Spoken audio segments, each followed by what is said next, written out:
দীর্ঘ আকৃতির পুকুর। এত বড় পুকুরে বড় মাছের সংখ্যা নিহাতি কম। শৈবাল কচুরি পানাতে পুকুরের পানি সবুজ ঘনত্ব ধারণ করেছে। পুকুরের পাড়ে বিশাল বিশাল আম গাছ। পুকুরের সিঁড়ি ঘেঁষে বেড়ে ওঠা বড়সড় এক কৃষ্ণচূড়া গাছ। গাছটা অবশ্য দাদার আমলের। বসন্তের শেষের দিক। সিঁড়িতে পড়ে আছে হাজার সংখ্যক আধপচা পচা এবং সদ্য ঝরা কৃষ্ণচূড়া ফুল। রোদের উত্তাপ বেড়েছে কিছুদিন যাবৎ। তপ্ত রোদে পুকুরে পা ডুবিয়ে সিঁড়িতে বসে আছে এক অষ্টাদশী কিশোরী। পরনে তার কলাপাতা রঙের একটা সুতির শাড়ি। নিতম্ব ছাড়ানো চুলগুলো লুটোপুটি খাচ্ছে ধুলোময় সিঁড়িতে। কপালের উপর পড়া ছোট ছোট চুলগুলোতে কিশোরী মেলা বিরক্ত। আলতো হাতে কানের পিছে গুজে দেয় তা। ছোট ছোট আঙ্গুলগুলো দিয়ে তুলে নেয় পড়ে থাকা আধপচা ফুল। ডাগর ডাগর নেত্র দিয়ে ফুলটা পর্যবেক্ষণ করে। তারপর ফুল হাতেই দুই হাত পিছনের সিঁড়িতে ঠেকিয়ে মাথার পর বিশাল আকৃতির গাছটার পানে চায়। সূর্যের তির্যক আলোয় চোখ ধাঁধিয়ে আসে। রোদের তাপে ফর্সা গাল থেকে যেন রক্ত ঝরে পড়বে। গোলাপের পাপড়ির ন্যায় ওষ্ঠ দুইটা বিড়বিড় করে কি যেন বলছে। গাছ থেকে চোখ সরিয়ে আবার হাতের ফুলের দিকে তাকায়। চোখে ছেয়ে যায় বিষাদের মেঘ। টইটম্বুর হয় জলধারায়। অষ্টাদশীর মনে জাগে তীব্র অভিমান। অনুভূতিদের অনুভূতি আপনি, আমার শত যন্ত্রণার উপশম আপনি, তপ্ত গরমের এক ফালি বৃষ্টি আপনি, এই অষ্টাদশীর মনে প্রথম প্রণয়ের কৃষ্ণচূড়া ফুল আপনি, আমার ভালোবাসার প্রিয় শ্যামপুরুষ। নিরাপু, নিরাপু। সিঁড়িতে বসে থাকা অষ্টাদশী কিশোরী পিছনে ফিরে তাকায়। হ্যাঁ, তারই নাম নীরা, নিরুপমা মির্জা। বাড়ির সবাই নীরা বলেই ডাকে, শুধু একজন ছাড়া। ওই যে সেই নিষ্ঠুর পুরুষ। একদম উপরে সিঁড়ির উপর দাঁড়িয়ে আছে একটা মেয়ে। বয়স আনুমানিক 9 কি 10। পরনে তার হাঁটু ঢাকা একটা ফ্রক। জুটি করে ছোট ছোট চুলগুলো বেঁধে রেখেছে। দৌড়ে এসে বোধহয় হাঁপিয়ে গেছে। বড় বড় শ্বাস নিচ্ছে। কি হয়েছে রে রুহি? মা তোকে ডাকছে। চিন্তিত মুখে তাকায় বোনের মুখপানি নীরু। সে যে পরীক্ষায় ফেল করেছে তাকে মা জেনে গেছে। কি করে জানবে রেজাল্ট কার্ড তার ব্যাগে? ভয়ে কলিজা গলায় এসে যায়। জানি না, তবে মাকে দেখে মনে হয়েছে খুব রেগে আছে। চলাকাঠ হাতে ছিল, তাড়াতাড়ি চল। এবার যেন কলিজাটা গলা থেকে হাতে এসে পড়েছে। নির্ঘাত মায়ের হাতে পড়েছে। এই ছাড়া তো আর কোনো দোষ চোখে পড়ছে না তার। ওই চালা কাঠ আজ তার পিঠে ভাঙবে। তড়িঘড়ি করে উঠে দাঁড়িয়ে ছুট লাগায় বাড়ির দিকে। গুটি গুটি পায়ে বাড়ির ভিতরে ঢুকে নীরু। বাপ দাদার বানানো একতলার বাড়িটার ইটের পাঁচিলে ফাটল ধরেছে সে কবেই।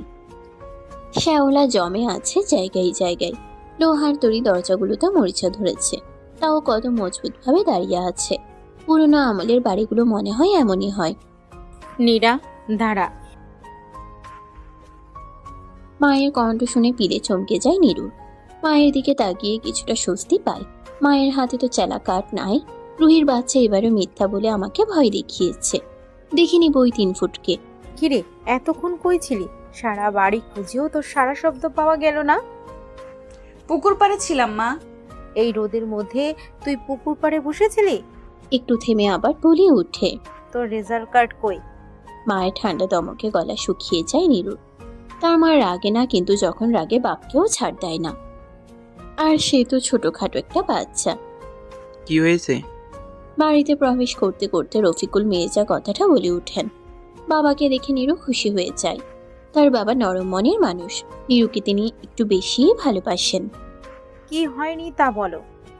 স্বামীকে দেখে আবারও গর্জে ওঠেন নীলুফা বেগম। নীলুফা বেগমের চিৎকার শুনে বাড়ির ভেতর থেকে বের হয়ে আসে নীরুর চাচি রূপালী। কোলে তার 2 বছরের ছেলে রুশান। রুশান গালের মধ্যে হাত ঢুকিয়ে টুকুর টুকুর করে সবাইকে দেখছে। নীরুকে দেখতে পেয়ে আথু আথু বলে হাত বাড়াতে শুরু করে। নীরু করুণ চোখে তাকায় রুশানের দিকে। রুশান কিছু না বুঝেই খিলখিল করে হেসে ওঠে। তখনই সদর দরজা দিয়ে উঠানে প্রবেশ করে রুহি। রুহিকে দেখে রূপালী রুশানকে তার কাছে দিয়ে ঘরে পাঠিয়ে দেয়। কি হয়েছে ভাবি? ভর দুপুরে মেয়েটাকে এমন বকছো কেন? বকবো না তো কি করব? তোমাদের জন্য ও এমন হয়েছে। আদর দিয়ে দিয়ে বাদর বানিয়েছো। কি করেছে জানো তোমার আদরের নীরা? না ভাবি, কি হয়েছে? না বললে কিভাবে জানবো? নীরার দিকে তাকিয়ে চোখ গরম করে সবার উদ্দেশ্যে বলে উঠে নীলুফা বেগম। ফেল করেছে মহারানী, টেস্ট পরীক্ষায় ফেল করেছে। ফেল তো করেছে, তার উপর রেজাল্ট কার্ড এনে লুকিয়ে রেখেছিল। আমি আজ ওদের ঘর গুছাতে গিয়ে ওর ব্যাগে রেজাল্ট কার্ড পেয়েছি। রফিকুল মির্জা নীরুর দিকে তাকায়। নীরুর অবস্থা ছেড়ে দাও বাবা, কেঁদে বাঁচির মতো। ভয় পাচ্ছে সে। এমনিতেও সে ভালো ছাত্রী না, মোটামুটি টাইপের স্টুডেন্ট। তার উপর এক্সামের আগের দিন বান্ধবীরা মিলে ঘুরে বেরিয়েছিল, আর এই ঘোড়ায় তরুণ বৃষ্টিতে ভিজে জ্বর বাঁধিয়েছে। এটা তো এখন এখানে বলা যাবে না, বললে মা আরো রেগে যাবে। উঠোনের কোণ থেকে চালা কাঠটা উঠিয়ে আনে নীলুফা বেগম। এর একটা বিচার করতেই হবে এবার। কার বিচার করবে মেজো ভাবি? ছোট চাচ্ছুকে সদর দরজা দিয়ে আসতে দেখে অবাক হয় সবাই। নীরু অবাকের মাঝেই দৌড়ে গিয়ে চাচ্চুর এক বাহু চেপে ধরে। চাচ্চু তুমি এখানে এখন? হ্যাঁ, তার আগে বলো কে কার বিচার করেছে? নীরা কিছু বলার জন্য মুখ খুলতেই পিছন থেকে নীলুফা বেগম বলে ওঠে। তোমার আদরের ভাতিজি, টেস্ট পরীক্ষায় ফেল করেছেন তিনি। নিয়াজ মির্জা সম্পর্কে রফিকুলের ছোট ভাই। নীরুকে তিনি নিজের মেয়ে মনে করেন। ছোট্ট এক পুতুল মনে হয় তার কাছে নীরুকে। তিন কুলে প্রথম মেয়ে নিরুপমা, তাই সবার ভালোবাসার শীর্ষে সেই থাকে সর্বদা। মেজ ভাবির কথা শুনে ছোট নীরুর মাটা দিকে আমার। তাকায় নিয়াজ। আম্মু যা বলেছে তা কি ঠিক? নীরু মাথা নিচু করে এদিক সেদিক মাথা দুলায়, তারপর সাফাই হিসেবে বলতে শুরু করে। চাচ্চু আর হবে না, এবার থেকে মন দিয়ে পড়াশোনা করব। প্লিজ এবারের মতো বাঁচিয়ে নাও। ভাতিজের আবদার শুনে নিয়াজ মুচকে হাসে, মাথায় হাত বুলিয়ে দেয়। ভাবি, এটা তো মাত্র টেস্ট পরীক্ষা, এমন কিছুই হয়নি। সামনের পরীক্ষা ভালো করবে নিরুমা, তাই না? চাচ্ছুর কথায় দ্রুত গতিতে মাথা দুলায় নীরু। রূপালী এবার সাহস জুগিয়ে বলে। আপনার দেবর তো ঠিকই বলেছে ভাবি, এবারে এর মতো মাফ করে দিন মেয়েটাকে। রফিকুল মির্জাও তাদের কথাই সাই জানায়। আশাহত হয় নীলুফা বেগম। হ্যাঁ, মাথায় উঠাও আরো, তারপর মাথায় বসে তাল ভেঙে খাবে। মনে রেখো, আমার হয়েছে যত জ্বালা। মিনমিন করে লাস্টের কথাগুলো বলতে বলতে রসুই ঘরে ঢুকে পড়েন তিনি।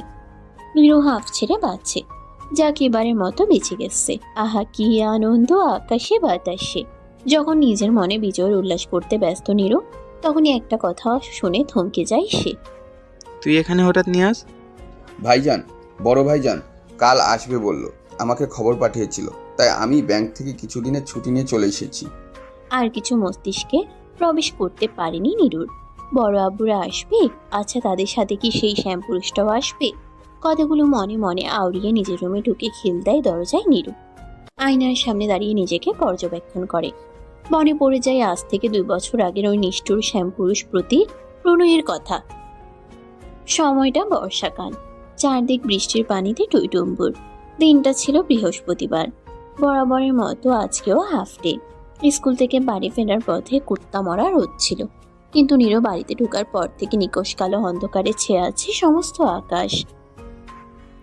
আকাশের ঘনঘটা দেখতে দেখতে পেটের ভিতর ভাত চালান করছে নীরু। তরকারি দিয়ে চটকিয়ে ভাত মেখে খাচ্ছে নীরু। খাওয়ার মাঝে শৈলী এসে হাজির। শৈলী তার বেস্ট ফ্রেন্ড, পাশাপাশি বাড়ি তাদের। নীরা, তাড়াতাড়ি খা। কেন রে, কোথায় যাবি? বলতে বলতে আরেক লোকমা ভাত মুখে পুরে দেয় নীরু। হ্যাঁ যাব। কই? পিঙ্কিদের আম বাগানে অনেক আম ধরেছে এবার ওদের কাছে। আকাশের দিকে দেখ কেমন মেঘ করেছে, একটু পর হাওয়া দিবে। চল আম কুড়িয়ে আনি। শৈলীর প্রস্তাবে নীরু খুশি হয়। বাড়িতে শুধু এখন তার মা আর চাচি আছে। রুহি মনে হয় মায়ের সাথে ভাত ঘুম দিচ্ছে। চাচিকে নিয়ে চিন্তা নেই, এই সুযোগ। ভাবনার মাঝে শেষ লোকমাটা মুখে পুরে রসোই ঘরের পাশে কলপাড় থেকে ভাতের প্লেটার হাত মুখ ধুয়ে আসে। উঠোনের এক কোনায় মাচান দেওয়া, তার উপর প্লেটটা রেখে শৈলীর হাত ধরে সদর দরজার দিকে দৌড় লাগায়। পরনে তার টকটকা লাল রঙের এক সুতির শাড়ি। দৌড়ানোর ফলে শাড়ির আঁচল দোল খাচ্ছে বাতাসে। পিঙ্কিদের বাগানের মাঝে দাঁড়িয়ে আছে নীরু আর শৈলী। বাতাসের তোপ একটু আগে কম ছিলেও এখন প্রকাণ্ড আকার ধারণ করেছে। গুটি গুটি বৃষ্টি পড়ছে। নীরুর শাড়ির আঁচলে আর শৈলীর ওড়নায় আতকাচ পাকা আম। চারদিক আরো অন্ধকার হয়ে আসতে দেখে নীরু আর শৈলী বাগান থেকে বেরিয়ে তাদের পুকুর পাড়ে চলে আসে। দুজনের আমগুলো সিঁড়ির উপরে রেখে গুনতে শুরু করে কে কয়টা পেয়েছে। গুটি গুটি বৃষ্টি এখন তুমুল হয়ে ঝরছে। বাতাসের তোপও কম নয়। বৃষ্টির পানি শীত স্পর্শ ক্ষণে ক্ষণে কেঁপে উঠছে নিরুর ছোট্ট দেহটা। ধমকা হাওয়ায় কমিয়ে হাত খোপা করা চুলগুলো খুলে গিয়েছিল। নিতম্ব ছড়ানো চুলগুলো ভিজে পিঠে গালে লেপটে আছে। ডাগর ডাগর রাখিতে তার উচ্ছ্বাস উপচে পড়ছে। গায়ে জড়ানো শাড়িটা লেপটে আছে তার শরীরে। এই বেশে বড্ড আবেদনময়ী লাগছে তাকে। কোনো কবির চোখে পড়লে নিশ্চয়ই সেই কিশোরীকে নিয়ে কবিতা লিখে মন পুরাতো। পড়ে থাকা কৃষ্ণচূড়া ফুলগুলো কুড়িয়ে নিচ্ছিল নীরু। মনোযোগ তার ফুলের উপর। তখনই কারো ভরাট কণ্ঠের ধমকে মাথা তুলে সামনে তাকায়। মুহূর্তেই মনের উপর বয়ে যায় এক উত্তপ্ত বাতাস। সামনে দাঁড়ানো বলিষ্ঠ এক পুরুষের পানে নিষ্পলক হয়ে তাকিয়ে রয় নীরু। তার ষষ্ঠাদশী কিশোরীর মনে দোলা দেয় প্রণয়। কিরে নীরা, ভর দুপুরে দরজায় খিল দিয়েছিস কেন? খেতে আয়, তোর বাপ চাচা তো তোকে রেখে খেতে বসবে না। মায়ের ডাকে নীরু অতীতের ভাবনা থেকে বের হয়ে আসে। নিজেকে একটু পরিপাটি করে রুম থেকে বের হয়। আয় মা আয়, আজ তুই চাচ্চুর পাশে বসে খাবি তো? নীরু হ্যাঁ সূচক মাথা দুলায়। গুটি গুটি পায়ে এসে চাচ্চুর আর বাবার মাঝের চেয়ারটায় বসে পড়ে। এ আর নতুন কি, ছোট থেকে তার বাবা চাচ্চু কেউ তাকে ছাড়া খেতে বসে না। মাঝে মাঝে নীরুর নিজেকে রাজকন্যা মনে হয়। নীরুকে তার বাবা আর চাচ্চু খাইয়ে দিচ্ছে। খাওয়ার মাঝে আবার কথা ওঠে। মেজো ভাইজান, কালকে তো অনেক কাজের চাপ থাকবে, আজই সব গোছানোর ব্যবস্থা করতে হবে। তা ঠিক আছে, কিন্তু এবারও কি শুধু বড় ভাইজান আর কাব্যই আসবে? বাবার মুখে কাব্য নামটা শুনে বুকের মাঝে ধক করে ওঠে নীরুর। হ্যাঁ, তার শ্যামপুরুষের নামই কাব্য। কাব্য মির্জা, এই মির্জা পরিবারের বড় ছেলে। নীরু সবার মুখে শুনেছিল, বিশেষ করে চাচ্চুর মুখে। খুবই কাঠখোট্টা টাইপের। বছর দুয়েক আগে তার কিছুটা প্রমাণ অবশ্য পেয়েছিল সে। সেই দিনের কথা মনে পড়লেই কলিজা হাতে চলে আসতে চায় ভয়ে। অতীত দিনটা রবিবার। পেট খারাপের বাহানা দিয়ে স্কুল কামাই করেছে নীরু। উদ্দেশ্য পুবের মাঠের মেলায় যাওয়ার। শৈলীকে আগে থেকেই বলে রেখেছিল নীরু। দুপুরের পর সবার চোখে ফাঁকি দিয়ে বের হবে, সন্ধ্যার আগে আবার ফিরে আসবে। সে অনুযায়ী সব হয়েও যায়, কিন্তু বাড়ি থেকে বের হওয়ার সময় ধরা খেয়ে যায় কাব্যর হাতে। কোথায় যাচ্ছিস তুই? আসলে ভাইয়া হয়েছে কি, বল। আসলে ভাইয়া ওই একটু শৈলীদের বাসায় যাচ্ছি। আজ তো স্কুলে যেতে পারিনি, হোমওয়ার্ক দিয়েছি কিনা আর আর পড়া জানতে। ও তাই? কাব্যের কণ্ঠে শীতলতা। নীরু যেন এতেই জান যায় যে অবস্থা। ভাইয়া কি কিছু বুঝে গেছে? মনে মনে আল্লাহকে ডাকছে নীরু যেন কিছু না বুঝে যায় তার কাব্য ভাইয়া। আমি এখন যাই ভাইয়া। আচ্ছা চল। চলবো মানে? আপনি কোথাও যাবেন? তোর সাথে চল, লেট হচ্ছে। নীরুকে কিছু বলার সুযোগ না দিয়ে পাশ কাটিয়ে সামনে হাঁটতে শুরু করে কাব্য। নীরুর মাথায় যেন আকাশ ভেঙে পড়ছে।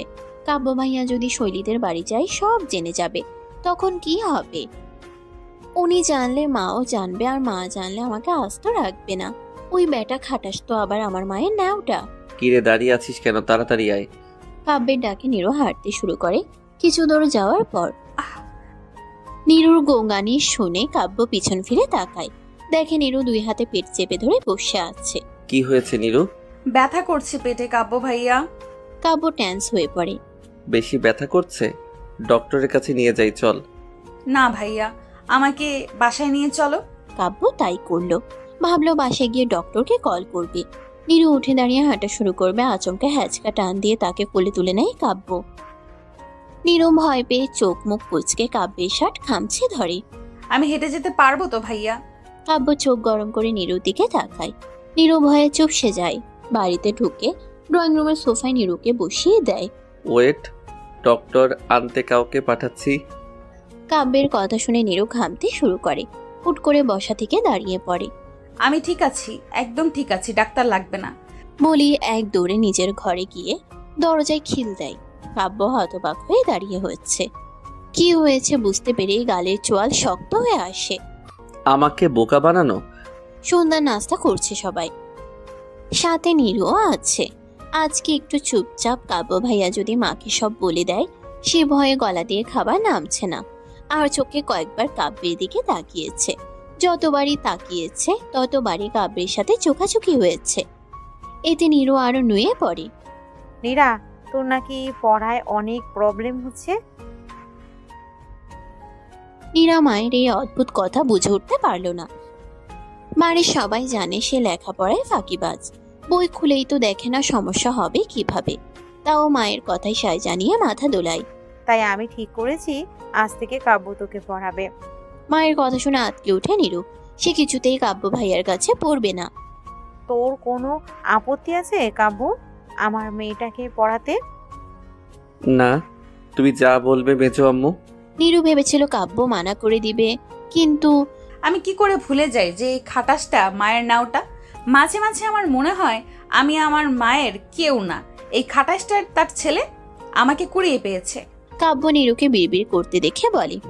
তাড়াতাড়ি খেয়ে বই খাতা নিয়ে বস, আমি আসছি। তারপর রোজ কাব্যের কাছে নীরুর ধমক খাওয়া রুটিন হয়ে গেছে। কিছুদিন পরে বুঝতে পারে যে এটা কাব্যের বুদ্ধি ছিল তাকে শায়েস্তা করার জন্য। 1 মাস পড়ার চাপে ভয়াবহ জ্বর বাঁধিয়েছিল সেবার। তারপর কাব্য ভাইয়া ফিরে যায়। বর্তমান নিজের ভাবনা শুধু ছেড়ে যায় চাচুর কথায়। আমি যতটুকু জানি সবাই আসবে। নিয়াজের কথা শুনে নীলুফা বেগম খুশি হয়ে যায়। খুশিতে গদগদ হয়ে বলে ওঠে। তাহলে তো ভালোই হয়েছে, পরিবারের সবাই এক হব। তা তো অবশ্যই। তোমরা তাহলে আজই বাজারটা সেরে ফেলো, কাল তো তাদের আবার আনতে যেতে হবে। এই দিকেরটা আমরা সামলে নিব, কি বলিস রূপা? একদম। তুমি এত হাইপার হয়েও না মেজো ভাবি, সব ঠিকঠাক মতন হয়ে যাবে, এত চিন্তার কিছু নেই।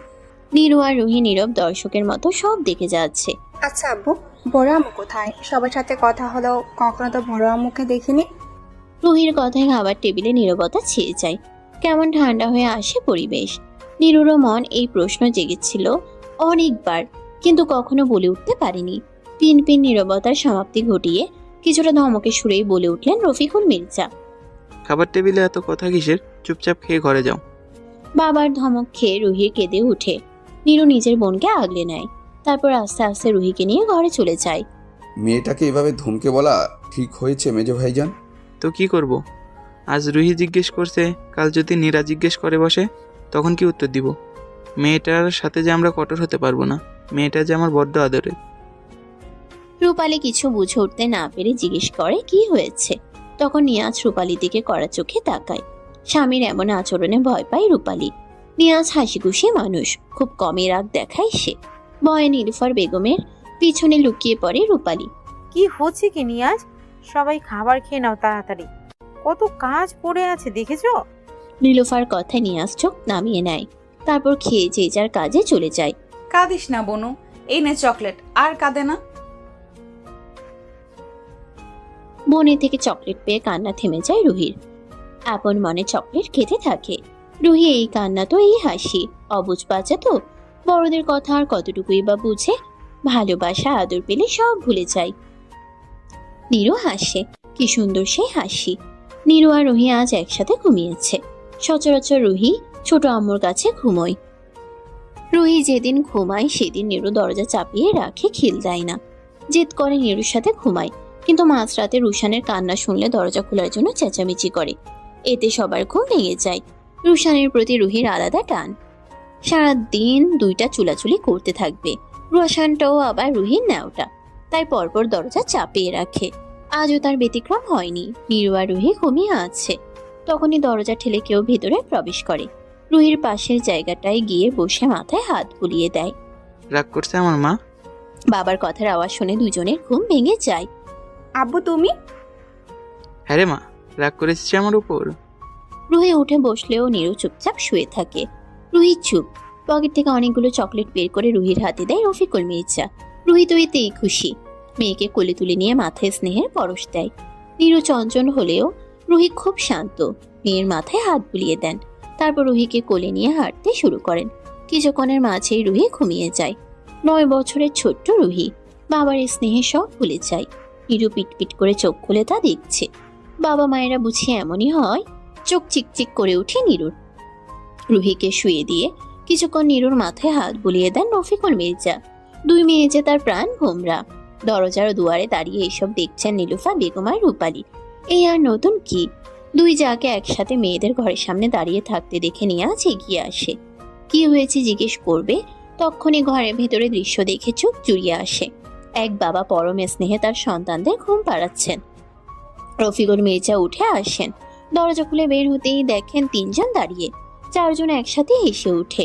এই যে এক সুখের প্রশান্তির হাসি। সেই ভোর থেকে মির্জা বাড়িতে আয়োজন চলছে।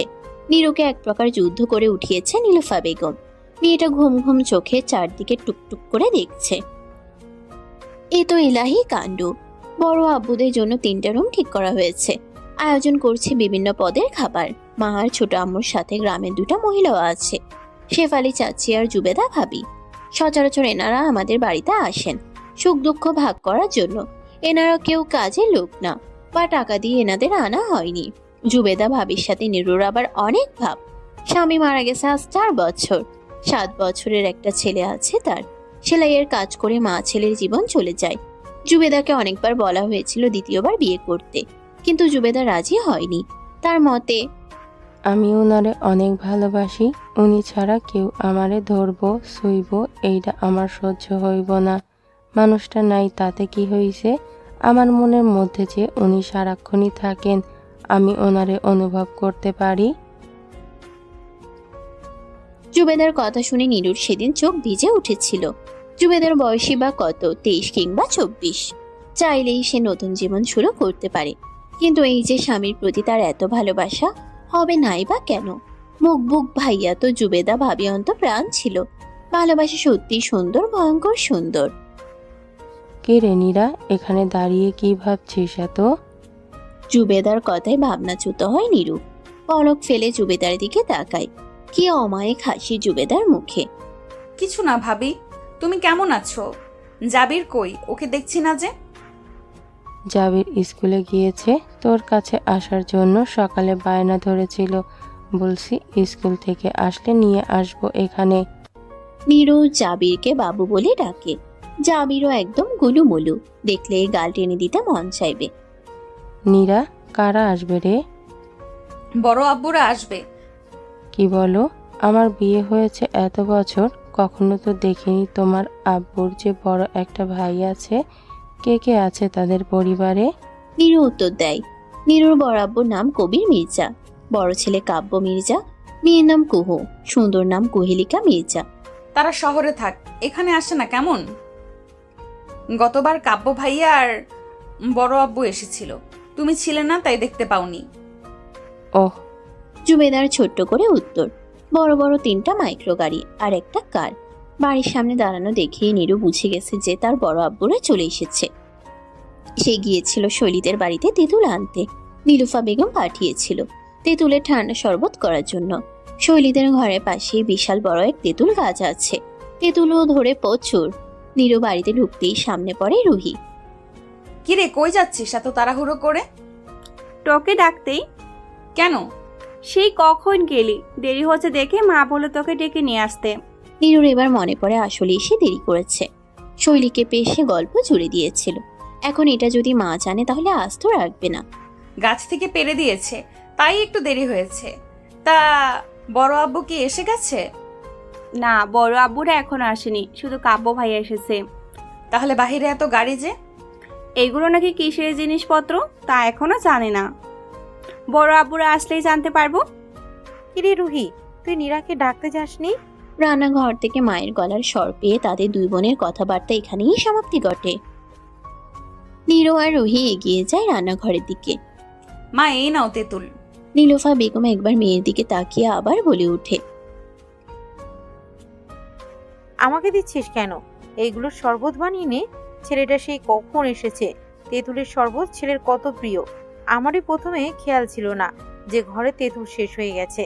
মায়ের কথা শুনে নীরুর মুখ ভোতা হয়ে যায়। মনে মনে বলে, ইস, যেন মায়ের জামাই। কিছুক্ষণ থেমে বলে, এখন না হোক একদিন তো হবেই। বেবি মনে মনে হেসে কুটি কুটি হয়ে যায়। তারপর খুশি মনে শরবত বানাতে বসে যায়। প্রথমে পাকা তেঁতুলের খোসা ছাড়িয়ে নেয়, তারপর অল্প পানিতে কিছুক্ষণ ভিজিয়ে রাখে। ভেজানো হয়ে গেলে চায়ের ছাঁকুনি দিয়ে তেঁতুলগুলো ছেঁকে নেয়, যেন আঁশ বা বিচ্ছি মুখে না যায়। তারপর বড় একটা পানির জগ নেয়, তাতে পানি নিয়ে তেঁতুলের গাঢ় পেস্টগুলো জগের পানিতে ঢেলে দেয়। পরপর চিনি, লবণ, একটু বিট লবণ, পুদিনা পাতা দিয়ে মিক্স করে নেয়। তারপর গ্লাসে ঢেলে তাতে 2-3টা আইস কিউব দিয়ে দেয়। চা চামচ দিয়ে একটু নাড়িয়ে দেয়। ব্যাস তৈরি ঠান্ডা ঠান্ডা তেঁতুলের শরবত। মা বানানো শেষ। নীলুফা বেগম আবার মেয়ের দিকে তাকিয়ে বিরক্ত হয়। জাগিয়ে কাব্যকে দিয়ে আয়, দেখছিস না আমি কাজ করছি। মায়ের কথা শুনে খুশিতে গদগদ হয়ে বলে, আচ্ছা। তারপর শরবত নিয়ে হাঁটা শুরু করে কাব্যের রুমের দিকে। ঈশান কোণের রুমটা আগে দাদুর ছিল। বিশাল বড় রুম। সেই রুমের ফার্নিচার গুলোতে আভিজাত্যের ছোঁয়া আছে। দেখলেই বোঝা যায় রুমের মালিক বড্ড শৌখিন ছিলেন। নীরা শুনেছিল দাদু মারা যাওয়ার আগে নাকি রুমটাতে থাকার অধিকার শুধু কাব্য ভাইয়াকে দিয়ে গিয়েছিল। কাব্য ভাইয়াও হয়েছে একদম দাদুর ফটোকপি। এইসব ভাবতে ভাবতেই নীরু কাব্যের রুমের সামনে চলে যায়। দরজায় নক না করেই নীরু ঢুকে পড়ে। কিন্তু এ কি, কেউ তো নেই। শরবতটা বিছানার পাশে টি টেবিলে রেখে রুমটা দেখতে শুরু করে। সচরাচর এই রুম খোলা হয় না, শুধু কাব্য ভাইয়া আসলেই এই রুমের পরিষ্কার করা হয়। হঠাৎ বারান্দা থেকে আওয়াজ আসায় নীরু সেদিকে যায়। I need she badly. আমি কাউকে তোয়াক্কা করি না। কে মানলো না, আমার ওকে চাই মানে চাই অ্যাট এনি কস্ট। আর এতে তুমি আমাকে হেল্প করবে। বড়ই দাঁড়ালো শোনানো এই কণ্ঠ নীরুর কাছে। বারান্দার দরজার কাছে আসতেই কাব্যর এই কথা শুনতে পায় নীরু। কাব্য ভাইয়া কাকে চাইছে? কাব্য ভাইয়ার কি গার্লফ্রেন্ড আছে? মনটা কেমন খারাপ হয়ে যায় নীরুর। কিরে, এখানে কি করছিস? কাব্যর কথা শুনে নীরু মাথা তুলে সামনে তাকায়। এক হাত পকেটে গুজে অন্য হাতে ফোন ধরে রেখে নীরুর দিকে তাকিয়ে আছে। পরনে তার ছাইরঙা শার্ট। শার্টের উপর দিয়ে পুরুষালী মাংসপেশিগুলো ছিঁড়ে বেরিয়ে আসতে চাইছে। নীরু ভাবে কাব্য ভাইয়া কি শার্ট সাইজে কম নিয়েছে। কিরে, কথা বলছিস না কেন? কাব্যের ধমকে নীরু ভাবনা থেকে ফিরে আসে। আমতা আমতা করে বলে, আপনার জন্য তেঁতুলের শরবত এনেছিলাম, তাই দিতে।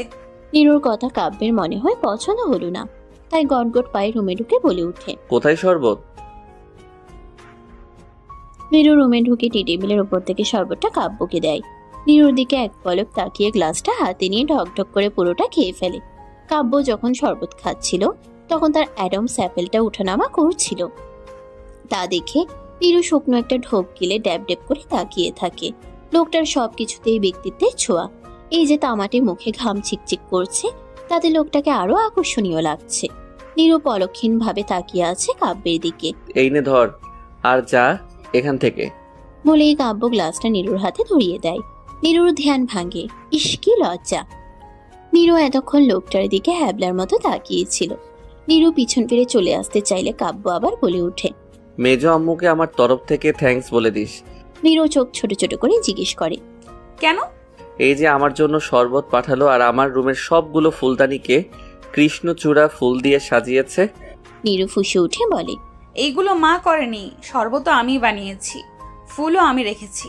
কেন? কারণ আপনার কৃষ্ণচূড়া ফুল পছন্দ, তাই। তুই আমার পছন্দ জানিস? হ্যাঁ, সব জানি। আপনার প্রিয় কৃষ্ণচূড়া ফুল, প্রিয় ফল স্ট্রবেরি, প্রিয় রং লাল এবং কালো, প্রিয় খাবার পায়েস, প্রিয় খেলা ফুটবল, আপনি গান গাইতে ভালোবাসেন, আপনার সবচেয়ে প্রিয় হলো কুহু আপু, আরো অনেক কিছু জানি। এক নাগারে কথাগুলো বলে থামে নীরু। মাথা তুলে সামনে তাকিয়ে দেখে কাব্য কেমন অদ্ভুত চাহনিতে নীরুর দিকে তাকিয়ে আছে। তুই আমার ব্যাপারে এত কিছু জানিস? কি করে জানিস? কেন জানিস? কথাগুলো বলছে আর একটু একটু করে নীরুর দিকে এগিয়ে আসছে। নীরু হক চুকিয়ে পেছাতে শুরু করে। আস্তে আস্তে নীরু দেয়ালের সাথে ভিজে যায়। কাব্য নীরুর এক পাশে দেয়ালে হাত রাখে, তারপর একটু ঝুঁকে নীরুর মুখে ফু দিয়ে বলে, সব ঠিক থাকলেও একটা জিনিস ভুল।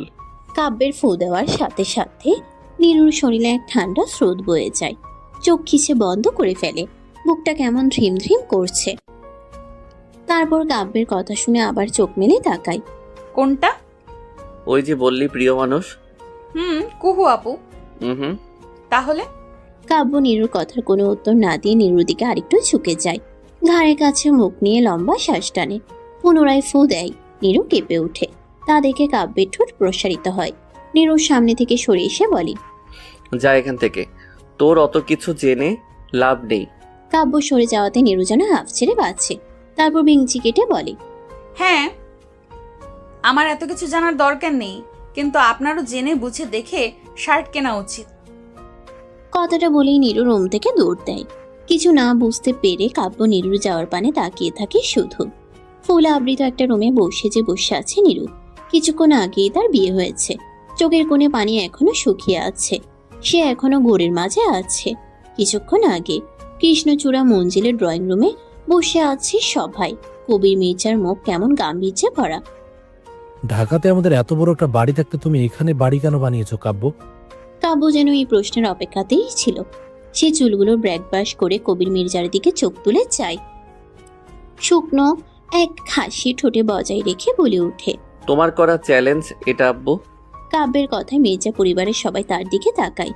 নীরু একবার কাব্যের দিকে তো একবার পরিবারের সকলের দিকে তাকিয়ে আছে। সবার চোখে প্রশ্ন থাকলেও নিয়াজ আর কুহুর চোখ স্বাভাবিক, যেন এটাই হওয়ার ছিল। কিসের চ্যালেঞ্জ ভাইজান? ভাইয়ের কথায় কবির মির্জা আমতা আমতা করতে শুরু করে। নিজের বাবার এমন অবস্থা দেখে কাব্য খুশি হয়। তারপর এক ফালি নীরুর দিকে তাকিয়ে বলে ওঠে, কুহু, নীরু, রুহি আর রুশানকে নিয়ে উপরে যা। ভাইয়ের আদেশ পেয়ে কুহু উঠে দাঁড়ায়। নীরুকে যেতে বললেই নীরু বলে ওঠে, আমরা এখানে থাকলে কি হবে? কাব্য দাঁত কিরমির করে নীরুর দিকে তাকায়।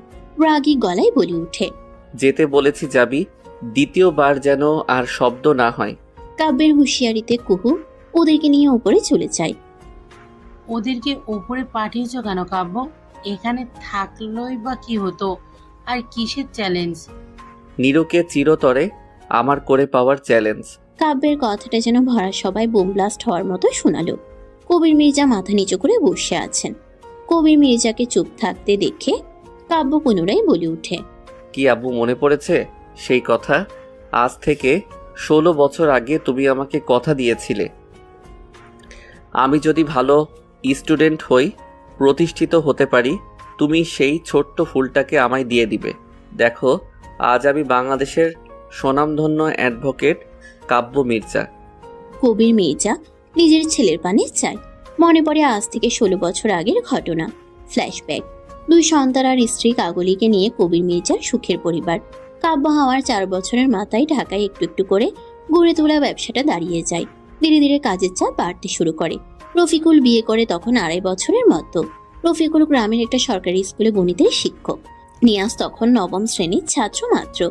ঢাকায় কাজের চাপ বাড়ছে, তাই কবির মির্জা কাকলিকেও নিয়ে যেতে চান। কারণ খাওয়া দাওয়ায় কবিরের ভীষণ কষ্ট হচ্ছিল। ভাইদের সাথে কথা বলে যাওয়ার কথা ঠিক হলেও কাব্য বেঁকে বসে। সে যাবে না। কাব্যের কানাকাটি দেখে রফিকুল আর নীলুফা বেগম কাব্যকে রেখে যেতে বলেন। তারাও তাই করে। কাব্যের তখন 10 বছর। গত 6 বছরের ব্যবসাটা বড় আকার নিয়েছে। কবির মির্জা নিয়াজ আর রফিকুলকে বলেছিলেন ঢাকায় চলে যেতে। এখানে 3 ভাই একসাথে ব্যবসা সামলাবে। কিন্তু নিয়াজ বা রফিকুল কেউ রাজি হয়নি। কাব্যের যখন 11 বছর তখন জন্ম নেয় কুহু। তবে গত 8-9 বছরেও নীলুফা আর রফিকুলের কোনো সন্তান হয়নি। একটা সন্তানের আশায় কত ডাক্তার দেখিয়েছে, কিন্তু সব ডাক্তারই বলে আপনাদের কারো কোনো সমস্যা নেই, আপনারা দুজনেই সুস্থ, আল্লাহকে ডাকুন। জায়নামাজে বসে নীলুফার কান্নাগুলোর সাক্ষী সবাই। আশেপাশে সবার বাচ্চা দেখলেই নীলুফা বেগম ফুপিয়ে ফুপিয়ে কাঁদতেন। কাব্যকে পেয়ে তিনি নিজের সন্তানের স্বাদ মিটাতেন। কাব্য হয়েছিল নীলুফার ন্যাওটা। মায়ের চেয়ে বেশি নীলুফা বেগমকে প্রাধান্য দিত। কুহুকে দেখে নীলুফারও ইচ্ছে হয় তার যদি একটা মেয়ে থাকতো, কাব্যের সাথে বিয়ে দিত। তাহলে নীরাকে? রূপালীর এমন প্রশ্নে আতকে ওঠে নীলুফা বেগম। অতীত থেকে বের হয়ে আসে সবাই। সবার মুখ কেমন গাম্ভীর্যে ভরা। এর কারণ রূপালী বুঝতে পারে না। আমার জানা মতে নীরা কুকুর বড়, তাহলে আপনার কথার সাথে মিল নেই কেন বড় ভাইজান? রূপালী প্রশ্নটা করে কবির সবার দিকে তাকায়। সবার মুখে হাব ভাব দেখে রূপালী চুপ হয়ে যায়। নিশ্চয়ই আজ নিয়াজের হাতে বকা খাবে। বকা খাওয়ার কথা মাথায় আসতেই স্বামীর দিকে তাকায় রূপালী, কিন্তু না, নিয়াজের মুখভঙ্গি একদম স্বাভাবিক। তা দেখে স্বস্তি পায় রূপালী। নীরা রফিকুল আর নীলুফার মেয়ে নয়, নীরা কাব্যের খালামণির মেয়ে। কথাটা কানে আসতেই রূপালী অবাক হয়। নিজের যা কম বড় বোনের দিকে তাকিয়ে দেখে আঁচলে মুখ ঢেকে ফুপিয়ে খাচ্ছে। রফিকুল নিজের স্ত্রীর দিকে স্থির দৃষ্টিতে তাকিয়ে আছেন। বুকের ভেতরটা কেমন দুমড়ে মুচড়ে উঠছে। কবির মির্জা আবার বলে উঠেন, কুহু হওয়ার 6 মাস আগে নীরা হয়। হুমায়রা ছিল কাকলির ছোট বোন। হুমায়রার স্বামী রাহাত নেওয়াজ তাদের ছিল প্রেমের সম্পর্কের বিয়ে। রাহাত ছিল তাদের পরিবারের একমাত্র ছেলে। রাহাতের বাবা চাচা দুজন। বাবা অনেক আগেই মারা গিয়েছিল। রাহাতের চাচার 3 মেয়ে, কোনো ছেলে ছিল না, তাই জন্মসূত্রে জায়গার মালিক হয় রাহাত। রাহাতের চাচা চেয়েছিলেন তার মেয়ের সাথে রাহাতের বিয়ে দিয়ে সম্পত্তি নিজের করে নিতে, কিন্তু যখন রাহাত প্রেম করে কাউকে না জানিয়ে বিয়ে করে নেয়, তখন রাহাতের চাচা ক্ষোভে ফেটে পড়েন। নীরা হওয়ার 2 বছরের মাথায় কার অ্যাক্সিডেন্টে মারা যায় হুমায়রা। রাহাত আর রাহাতের মাও। ভাগ্যক্রমে বেঁচে যায় নীরা। হাসপাতাল থেকে খবর আসে কাকলির কাছে। কুহুকে বাড়ির মেইডের কাছে রেখে হাসপাতালে ছুটে যায় কাকলি। কাব্য ছিল স্কুলে। সেখানে গিয়ে জানতে পারে তার আদরের বোন আর নেই। হাউমাউ করে কাঁদতে শুরু করে। তখনই একজন ডাক্তার এসে নীরাকে কাকলির কোলে দেয়। নীরাকে দেখে কাকলি আরো ডুকরে ওঠে। তারপর আমাকে কল দিয়ে সব জানায়। বলল সে নীরাকে নিয়ে বাসায় ফিরছে। এইটুকু বলেই কবির মির্জা থেমে যায়। গলার শ্বাস বন্ধ হয়ে আসে তার। চোখ ভরে উঠে। পুরুষ মানুষকে কাঁদতে নেই, কান্না তাদের বারণ। কাব্য বাবার পানে চায়, তারও যে ভীষণ কষ্ট হচ্ছে। ডুক গিলা আবার বলেন, আমার কাকলি বাসায় তো ফিরে, তবে রক্তাক্ত অবস্থায়। কাব্য তখন স্কুল থেকে বাসায় ফিরেছিল। নিজের মায়ের এমন অবস্থা, তার মধ্যে নীরু কাঁদছে। মায়ের কোলে থেকে নীরুকে কোলে নিয়ে মাকে ধরে। 3টা গুলি লেগেছিল কাকলির গায়ে। কাকলির ফোন পেয়েই আমি বাসা থেকে তখন রওনা হয়েছিলাম। ড্রয়িং রুমে ঢুকে এমন অবস্থা দেখে আমি থমকে যাই। আব্বু দেখো, আম্মুর যেন কি হয়েছে। রক্ত, কত রক্ত। আমি ডাক্তার আঙ্কেলকে কল করেছি, তুমি কিছু করো না। ছেলের কথায় হুঁশ ফিরে কাকুলির কাছে যায় কবির মির্জা। কাকলি কে করেছে এসব? কাকুলি অস্পষ্ট স্বরে বলে উঠে, রাহাতের চাচা। কবির মির্জা গর্জে উঠেন, তুমি আমার কাব্য আর কুহুর সাথে সাথে আমার বোনের একমাত্র নিশানাটাকেও আগলে রেখো প্লিজ। কথা বলতে খুব কষ্ট হচ্ছে কাকুলির। অনেক রক্ত বের হয়ে গেছে। এভাবে বলছো কেন? তুমি আছো তো, তুমি দেখে রাখবে। কবিরের কথায় মায়া ভরা চোখে তাকায় কাকুলি। সে জানে সে আর বাঁচবে না। কাব্যকে ডাকে। কাব্য তার মায়ের দিকে তাকিয়ে রয়। এই ছোট্ট ফুলটা আসছে কে তোর? তোর দায়িত্বে আমি নিরুপমাকে তোর কাছে রেখে যাচ্ছি। আমি চলে গেলে এই ফুলের যে অনেক বিপদ। কাব্যের হাতে নীরুর হাতটা তুলে দিয়ে, নীরু এখনো কাঁদছে। তুই আম্মুর কথা রাখবি তো? কাব্য নিজের মাকে ঝাপটে ধরে। আম্মু, আমি তোমার কথা রাখবো, তোমার সব কথা শুনবো। তুমি কোথাও যেও না আম্মু। কাব্যের কথা শেষ হওয়ার আগে কাকুলি চোখ বুঝে আসে। মায়ের নিথর দেহ কাব্যের কোলে। কবির মির্জা নির্বাক। স্ত্রীকে বুকে জড়িয়ে প্রথম এবং শেষবার হাউমাউ করে কেঁদে উঠেন তিনি। রূপালী চোখ থেকে পানি পড়ছে। এই জন্য বাচ্চাদের সামনে মেজো ভাইজান বড় ভাবির কথা বলতেন না। রফিকুল মির্জা মাথা দুলায়। এইসবের সাথে কাব্যের এই চ্যালেঞ্জের কি সম্পর্ক? কবির মির্জা বড় একটা শ্বাস নেন। কাকলি মারা যাওয়ার পর অফিস, কাব্য, কুহু আর নীরুকে সামলানো আমার পক্ষে অসম্ভব হয়ে পড়েছিল। কাকলি মারা যাওয়ার খবর শুনে সবাই ঢাকায় গিয়েছিল। মেজভাবি বেশ অনেকদিন ছিলেন ওখানে। নীরা নীলুপা আদর যত্নে তাকে মা ডাকতে শুরু করে। অবুঝ শিশু ছিল। নীরার ডাকে নীলুপা মাতৃত্বের স্বাদ পায়। রফিকুল আর নীলুপা আমাকে অনেক রিকোয়েস্ট করার পর আমি রাজি হয়ে যাই। কাগজপত্র সব রেডি করে নীরুকে তাদের মেয়ে করে নেয়। কিন্তু নীরুকে ঢাকা থেকে গ্রামে নিয়ে আসার সময় বাদ সাধে কাব্য। সে কিছুতেই নীরুকে দেবে না। নীলুফা আর আমি তাকে বুঝাই, এখানে থাকলে নীরুর ক্ষতি হতে পারে।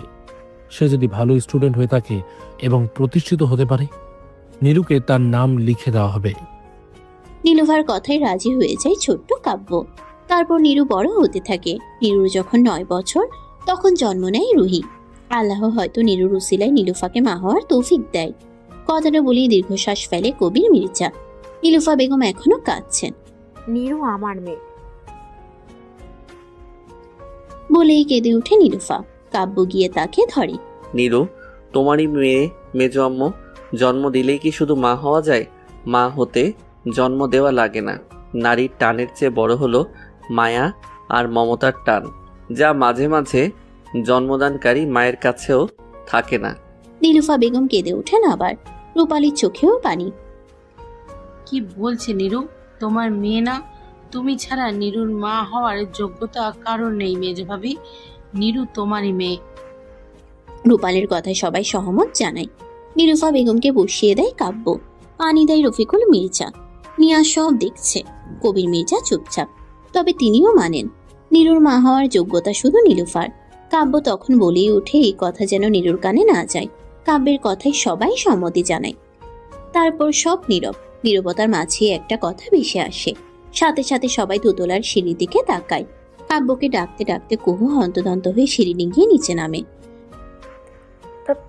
ভাইয়া, নিরু। হাত দিয়ে উপরের দিকে ইশারা করে কুহুর কথা না শুনিয়ে কাব্য উপরের রুমে ছুটে যায়। উপরের প্রথম রুমটাতেই ছিল ওরা। উত্তেজিত হয়ে নীলুফা বেগম এগিয়ে এলেন কুহুর কাছে। জিজ্ঞেস করলেন কি হয়েছে। নিরু বাথরুমে পড়ে গেছে, পা মচকে গেছে ওর। কথাটা শুনেই সবাই উপরের রুমের দিকে যেতে শুরু করে, কিন্তু দরজার কাছে এসে থেমে যায় সবাই। কুহু সবার মাঝখান দিয়ে উকি দিয়ে দেখে কাব্য নিরুর সামনে 2 হাত বুকে গুজে দাঁড়িয়ে আছে, চোখে মুখে ভীষণ রাগ। বাথরুমে পড়লি কিভাবে তুই? চোখ কোথায় থাকে তোর? ব্যাঙের মতো সারাদিন লাফাতে থাকিস। কথাটা বলেই কাব্য নিরুর পায়ের কাছে বসে পড়ে। বাম পা ধরে দেখতে গেলেই রুহি বলে উঠে, ভাইয়া ডান পা মচকেছে। কাব্য রুহির কথা শুনে ডান পা হাতে নেয়। নিরু ব্যথায় চোখ মুখ খিচ্ছে শব্দহীন কান্না করছে, চোখ দিয়ে টপ টপ পানি পড়ছে। কাব্য তাকায় সেই কান্নারত মুখ পানে। কি মায়াবী সেই মুখ। কান্না করলে বুঝে কাউকে এত সুন্দর লাগে? লাগে তো। এই যে তার সামনে বসা রমণীর কান্না ভীষণ সুন্দর। কাব্য নিরুর পা এদিক ওদিক করে দেখতে শুরু করে। কি হয়েছে কাব্য ভাইয়া? লাগছে তো। লাগুক, হাত পা ভেঙে আমার বাড়ি উদ্বোধন করছিস তুই। বাহ, আমার কি সৌভাগ্য। নিরুর অভিমান হয়, সে কি ইচ্ছে করে পড়েছে নাকি? ভুতুরে বাড়ির দোষ আমার উপর দিচ্ছেন? হোয়াট ডিড ইউ সে? ভুতুরে বাড়ি? আর নয় তো কি, নতুন বাড়ির বাথরুমে না হলে পানি পড়ে থাকে কিভাবে? নিরুর কথা শুনে কাব্য একটু ভাবুক হয়ে যায়। একটু পর মনে পড়ে বাড়িতে আসার পর সেই এই রুমে শাওয়ার নিয়েছিল। তার রুমের কাজ কিছুটা এখনো বাকি আছে তাই, কিন্তু মুখে তা বললও না। আমার বাড়ি, যেখানে খুশি পানি থাকবে, তুই দেখে শুনে বুঝে হাঁটতে পারিস না? চোখ দুটো আল্লাহ তোকে দিয়েছে কেন? কাব্যের কথা শুনে নিরু হতবাক চোখে কাব্যের দিকে তাকিয়ে থাকে। এই ফাঁকে কাব্য নিরুর পায়ে একটা চাপ দেয়। সাথে সাথে নিরু চিৎকার করে উঠে, ও মা গো! এতক্ষণ রুমের দরজায় দাঁড়িয়েছিল সবাই। নিরুর চিৎকারে সবাই হুড়মুড় করে রুমে প্রবেশ করে। নিরু হেঁচকি তুলে কাঁদছে। কি করেছিস তুই? মেরে ফেলেছি তোমাদের মেয়েকে। অসহ্য, সবগুলো ড্রামাবাজ। তারপর নিরুর দিকে তাকিয়ে বলে, ঠিক 1 ঘন্টা পর আমি যেন ওকে তৈরি দেখি। নীলুফা বেগম আর কবির মির্জা বলে উঠেন, কিসের জন্য? এত তাড়াতাড়ি ভুলে গেলে তোমরা? নিচে না বললাম? আর সেটা আজকে আমি কাজী নিয়ে আসি। আজকেই নিরুর বিয়ে হবে। আজকেই নিরুর বিয়ে হবে। কথাটা যেন নিরুর কানে বিষাদের মতো শোনালো। আতকে উঠে বলে, আমি আমি বিয়ে করব না। বিয়ে করবি না মানে? তুই কি ভেবেছিস তুই বলবি আর বিয়ে বন্ধ হয়ে যাবে? এই কাব্য মির্জা একবার যা বলে সেটাই ফাইনাল। আমি রাজি নই। আমার মতামত নিবে না? কথাটা বলতে বলতে উঠে দাঁড়িয়ে যায় নিরু। কিন্তু এ কি, তার পায়ে ব্যথা কই? বিয়ের কথা ভুলে সে খুশিতে লাফাতে শুরু করেছে। আব্বু আম্মু, বড় আব্বু, দেখো আমার পা ঠিক হয়ে গেছে। বিভিন্ন ভঙ্গিতে হেঁটে দেখায়। নিয়াজ আর রূপালীর সামনে গিয়ে বলে, দেখো চাচ্চু, আমার পা ঠিক হয়ে গেছে। কুহু, রুহি দেখ। নিরু এমন লাফানো দেখে কাব্য বড় এক করে একটা শ্বাস ফেলে। তারপর বলে, মেজো আম্মু, ব্যাংকটাকে শাড়ি পরিয়ে নিচে নিয়ে আসো। কথাটা বলে ধপধপ পা ফেলে কাব্য প্রস্থান করে। নিরু কটমট চোখে কাব্যের যাওয়ার দিকে তাকিয়ে থাকে। খচ্চর পুরুষ তাকে ব্যাং বলেছে। ফুলের বিছানায় বসে বসে নিরু ভাবছে, সে শুধু শুধুই কান্না করে বুক ভাসিয়েছে। ওই নিষ্ঠুর পুরুষটা আবার তাকে কাঁদিয়েছে। তখনই দরজা খুলে রুমে ঢোকে কাব্য। হ্যাঁ, তখন কাব্যের সাথেই তার বিয়ে হয়েছিল। অন্য কাউকে বিয়ে করতে হবে ভেবে সে কি মরা কান্না জুড়ে দিয়েছিল তখন। কিছুতেই সে এই বিয়ে করবে না। কিন্তু বরের জায়গায় যখন কাব্যকে দেখে তখন অবাকের চরম পর্যায়ে পৌঁছে যায় নিরু। এখনো নিরু ঘোরের মাঝে আসছে। কাব্য ভাই তার, ওই নিষ্ঠুর শ্যামপুরুষটা তার। ভাবতেই শরীর কাটা দিয়ে উঠে। কি রে, চেঞ্জ করিসনি কেন? নাকি তোর অন্য কিছুর প্ল্যান? নিজের কানের কাছে কারো গরম বিশ্বাসের আভাস পেয়ে সেদিকে তাকায় নিরু। কাব্য ভাইয়া, কাব্য ভাইয়া কখন এত কাছে এসেছে। কাব্য নিরুর চাহনি অনুসরণ করে হালকা হাসে।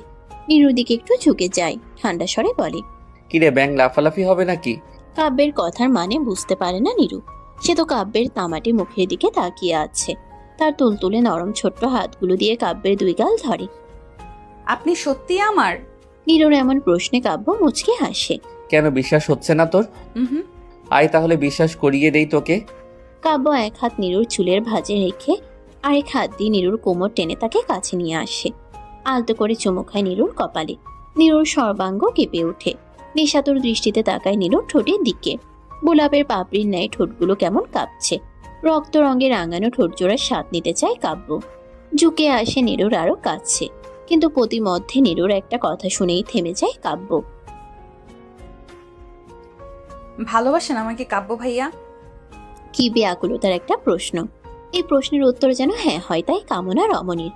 কিন্তু হায়, আমরা যা চাই তা কি সবসময় পাই? না। নীরুর চোখ ভরে উঠে নোনা জলে। তাহলে আমাকে বিয়ে কেন করেছেন আপনি? কাউকে কথা দিয়েছিলাম তাই। কাব্য উঠে কাবার থেকে জামা কাপড় নিয়ে ওয়াশরুমে চলে যায়। নীরু নির্বাক আহত চাহনি, মনের মধ্যে এক হাহাকার। ভালোবাসার মানুষের থেকে প্রত্যাখ্যান হওয়ার পীড়া। তবে সে দমে যাওয়ার পাত্রী না। যখন আপনাকে পাওয়া ছিল অনিশ্চিত, আমি তখন আপনাকে বছরের পর বছর ভালোবেসে গিয়েছিলাম। এখন তো আপনি আমার স্বামী, আমার অর্ধাঙ্গ, এক পবিত্র সম্পর্ক। তাহলে এখন কেন তার ভিন্নতা হবে? আমার ভালোবাসা দিয়ে আমি আপনাকে আমার করে নেব, প্রিয় শ্যামপুরুষ। পাখির কিচির মিচিরে কাব্যের ঘুম ভেঙে যায়। বাড়িটা গ্রামের শেষের দিকে হওয়ায় এই জায়গাটা বেশ নিরিবিলি। আশেপাশে গাছ গাছালিতে ভরপুর। আলগোছে পাশ ফিরে দেখে নীরু গুটিসুটি মেরে ঘুমিয়ে আছে। মুখের উপর কিছু জল এসে পড়েছে নীরুর। কাব্য আলতো হাতে তা সরিয়ে দেয়। কিছুটা সময় চেয়ে থাকে নীরুর মুখের দিকে। বিড়বিড় করে বলে ওঠে, আমার ফুল, কৃষ্ণচূড়া ফুল। মনে পড়ে যায় সেদিনের কথা, যেদিন ছোট্ট পিচ্ছি নীরুকে নয় 16 বছরের এক কিশোরীকে দেখেছিল সে। অ্যাডভোকেট হিসেবে বেশ নামডাক আছে তার। অ্যাডভোকেট কাব্য মির্জা। ঢাকা শহরে এক নামে চিনে তাকে সবাই। স্কুল, কলেজ, ভার্সিটি সবকিছুর মাঝে বহুবার প্রেম নামক শুভ্র রং ধরতে এসেছিল তাকে, কিন্তু ধরা দিতে পারেনি কাব্য নামক মানুষটাকে। 2 বছর আগে গ্রামে আবার পা রাখে কাব্য। বাবার দেওয়া শর্ত পূরণ করার জন্য প্রাণপণ চেষ্টা করেছে সে। তবে এর মাঝে সে একবারও নীরুকে দেখতে আসেনি, তবে খোঁজ নিত। পুরোপুরিভাবে যখন স্টাবলিশ করতে পেরেছে তখনই পা রেখেছিল গ্রামে। বাড়িতে ঢুকে খুঁজতে শুরু করে সেই মুখ। নীলুফা বেগম ব্যস্ত হয়ে পড়ে কাব্যকে দেখে। কি খাবে না খাবে জানার চেষ্টা করে, কিন্তু কাব্যের সেদিকে খেয়াল নেই। সে মূলত নীরুকে দেখতে চায়। তোর বোন কোথায় রে রুহি? নিরাপু তো ঘরে নেই। রুহির কথায় নীলুফা বেগম চেতে গেলেন। এই মেয়েটা আবার বের হয়েছে, স্কুল থেকে এসেছেই শুরু করে দেয়। এই বৃষ্টি মাথায় বের হয়েছে, আসুক আজ বাড়িতে। রাগে গজগজ করতে করতে কাব্য শুনে সে কথা বুঝে নীরু ঘরে নেই। হতাশ ভঙ্গিতে রুহিকে আবার জিজ্ঞেস করে, তোর বোন কোথায় যেতে পারে? রুহি বিজ্ঞদের মতো গালে একটা আঙ্গুল দিয়ে ভাবতে থাকে, তারপর বলে, নিশ্চয় আম কুড়াতে গিয়েছে। কাব্যের চোয়াল শক্ত হয়। অকারণে রাগ ফুটে ওঠে মুখে। উঠে দাঁড়ায়। ঝিরিঝিরি বৃষ্টি তখনও আছে। কাব্য কি মনে করে এগিয়ে যায় পুকুর ঘাটের দিকে। পুকুর ঘাটে হেঁটে সেই হঠাৎ থমকে দাঁড়ায় সে। ঘাটের সিঁড়িতে দাঁড়িয়ে আছে নীরু। লাল শাড়ি গায়ে বৃষ্টিতে ভিজে পুরুষরে স্নিগ্ধ হয়ে উঠেছে। সদ্য ফোটা ফুল মনে হচ্ছে। তার এক হাতে ধরা কৃষ্ণচূড়ার কয়েকটা লাল ফুল, আর শাড়ির আঁচলে গোটানো কিছু কাঁচা আম। ভেজা চুল গাল বেয়ে নামছে। কপালে জমে থাকা জলের ফোঁটা যেন আলাদা একটা আলো ছড়াচ্ছিল। কাব্য এক দৃষ্টি তাকিয়ে থাকে, চোখ সরাতে পারছিল না। কিন্তু হঠাৎ কাব্যের রাগ জাগে। ভেজা শাড়িতে তার নারী অবয়ব বোঝা যাচ্ছে। সে ধমকে ওঠে। তখন এক মায়াবী চাহনি নিক্ষেপ করে কাব্যের দিকে। কাব্য কিছুটা থমকে যায়। সেই চাহনিতে যেন সব রাগ ধুয়ে গিয়ে মিলিয়ে গেল। শুধু কৌতূহল আর অদ্ভুত আকর্ষণ বাকি থাকে। নীরুর সেই ছোট্ট কিন্তু শক্তিশালী তাকানো কাব্যের মনে এক অচেনা গরম অনুভূতি জাগিয়ে দেয়। সেদিন প্রথমবার সে বুঝেছিল কাউকে মনে রাখার জন্য বেশি কিছু লাগে না। কখনো কখনো একটা দৃশ্যই যথেষ্ট হয়ে যায় আজীবন মনে গেঁথে থাকার জন্য।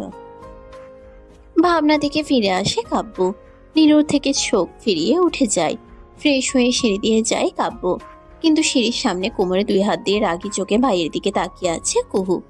কুহুর এমন প্রতিক্রিয়ার কারণ জানা নেই কাব্যের। সকাল সকাল এইভাবে কাকতাড়ুয়ার মতো দাঁড়িয়ে আছিস কেন? সর, নিচে নামবো। তুমি এটা একদম ঠিক করোনি ভাইয়া। কি ঠিক করেনি? তোমার বিয়ে নিয়ে আমার কত স্বপ্ন ছিল, মেহেন্দি, হলুদ, বিয়ে, বৌভাত আর কিছুই হলো না। মন খারাপ করে কথাটা বলে ওঠে কুহু। বোনের মাথায় একটা আলতো করে একটা চাটি মেরে বলে, আমার বিয়ের স্বপ্ন বাদ দিয়ে নিজের বিয়ের স্বপ্ন দেখ, তোকে আগামী মাসেই তাড়াবো। কথা বলেই নিচে ড্রয়িং রুমের সোফায় গিয়ে বসে কাব্য।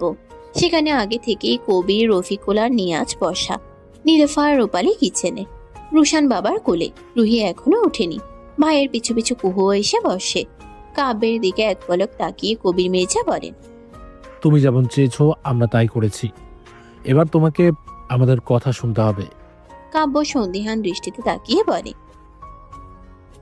কি? তোমার আর নিরু তো বিয়ে হয়েই গেছে, তাই আমরা সবাই চাইছি বড় করে একটা অনুষ্ঠান করে সবাইকে জানিয়ে দিতে। আশা করি এতে তোমার আপত্তি থাকবে না। কাব্য কিছুক্ষণ ভাবে, তারপর নীলুফা বেগমকে আসতে দেখে জিজ্ঞেস করে, তুমি কি চাও মেজো আম্মু? ভাইজান আর নিরুর আব্বু যা বলে তাই। নীলুফার সম্মতি পেয়ে কাব্য আর না করে না। তারপর সবাই বসে পড়ে অনুষ্ঠানের সব কাজের লিস্ট করতে। ব্যবসা গরম গরম লাগছে নিরুর। পিট পিট করে চোখ খুলে দেখে, সময় নেই বুঝার জন্য সে কোথায় আছে। একটু পর মনে পড়ে কালকের কথা। তার বিয়ে হয়ে গেছে সে নিষ্ঠুর পুরুষের সাথে। তারপর কাল রাতে সে অনুভূতি, এই সারা রাত লজ্জায় সে ঘুমোতে পারেনি। ভোরের দিকে চোখটা লেগে এসেছিল। চোখ ঘুরিয়ে ঘড়ির দিকে তাকায় 10:30। আল্লাহ, তার কি হবে আজ? তাড়াতাড়ি করে জামা কাপড় নিয়ে ওয়াশরুমে ঢুকে নিল। ফ্রেশ হয়ে বাহিরে আসে। প্রচন্ড খিদে পেয়েছে তার। সিঁড়ি দিয়ে নিচে নেমে আসে। তখন প্রায় সবার খাওয়া শেষ। সবাই সোফায় বসে আড্ডা দিচ্ছে। আশ্চর্য, তাকে কেউ ডাকলো না। নিরু এসে সবার সামনে সোফায় বসে পড়ে। হুট করে সবার চোখ পড়ে তার উপর। এতে নিরু ভেবাচেকা খেয়ে যায়। নিরুকে এভাবে ভয় পেতে দেখে সবাই হেসে ওঠে, শুধু কাব্য ছাড়া। নিরু কাব্যের দিকে এক পলক তাকিয়ে সামনে রাখা চানাচুরের প্লেটটা তার কোলে নিয়ে আসে।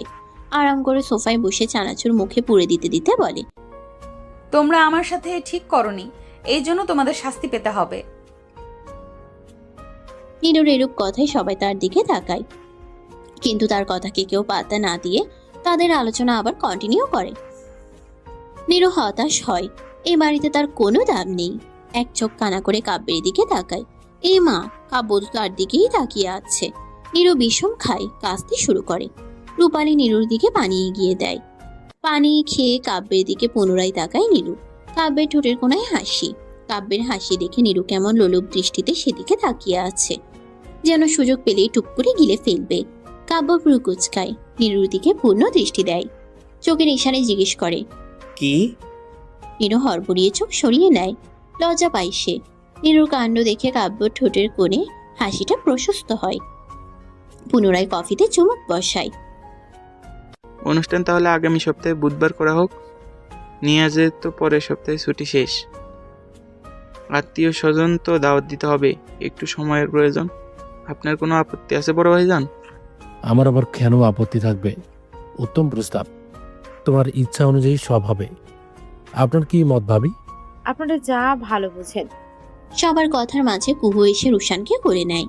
তারপর নিয়াজের দিকে তাকিয়ে বলে, চাচু, এই প্রথম আমি গ্রামে এসেছি, চলো না আমায় গ্রাম ঘুরে দেখাবে। কুহুর কথায় নিয়াজ মুচকি হাসে। তারপর বলে, অবশ্যই।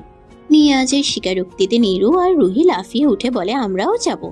কুহু বলে ওঠে, একদম, তোরা না গেলে আমি একা একা কি করব? কি চাচু, নিবে না? নিয়াজ তিনজনের দিকে তাকিয়ে আবার কাব্যের দিকে তাকায়। কাব্য সব শুনতেছিল। নিয়াজের তাকানোতে চোখের ইশারায় হ্যাঁ বলে।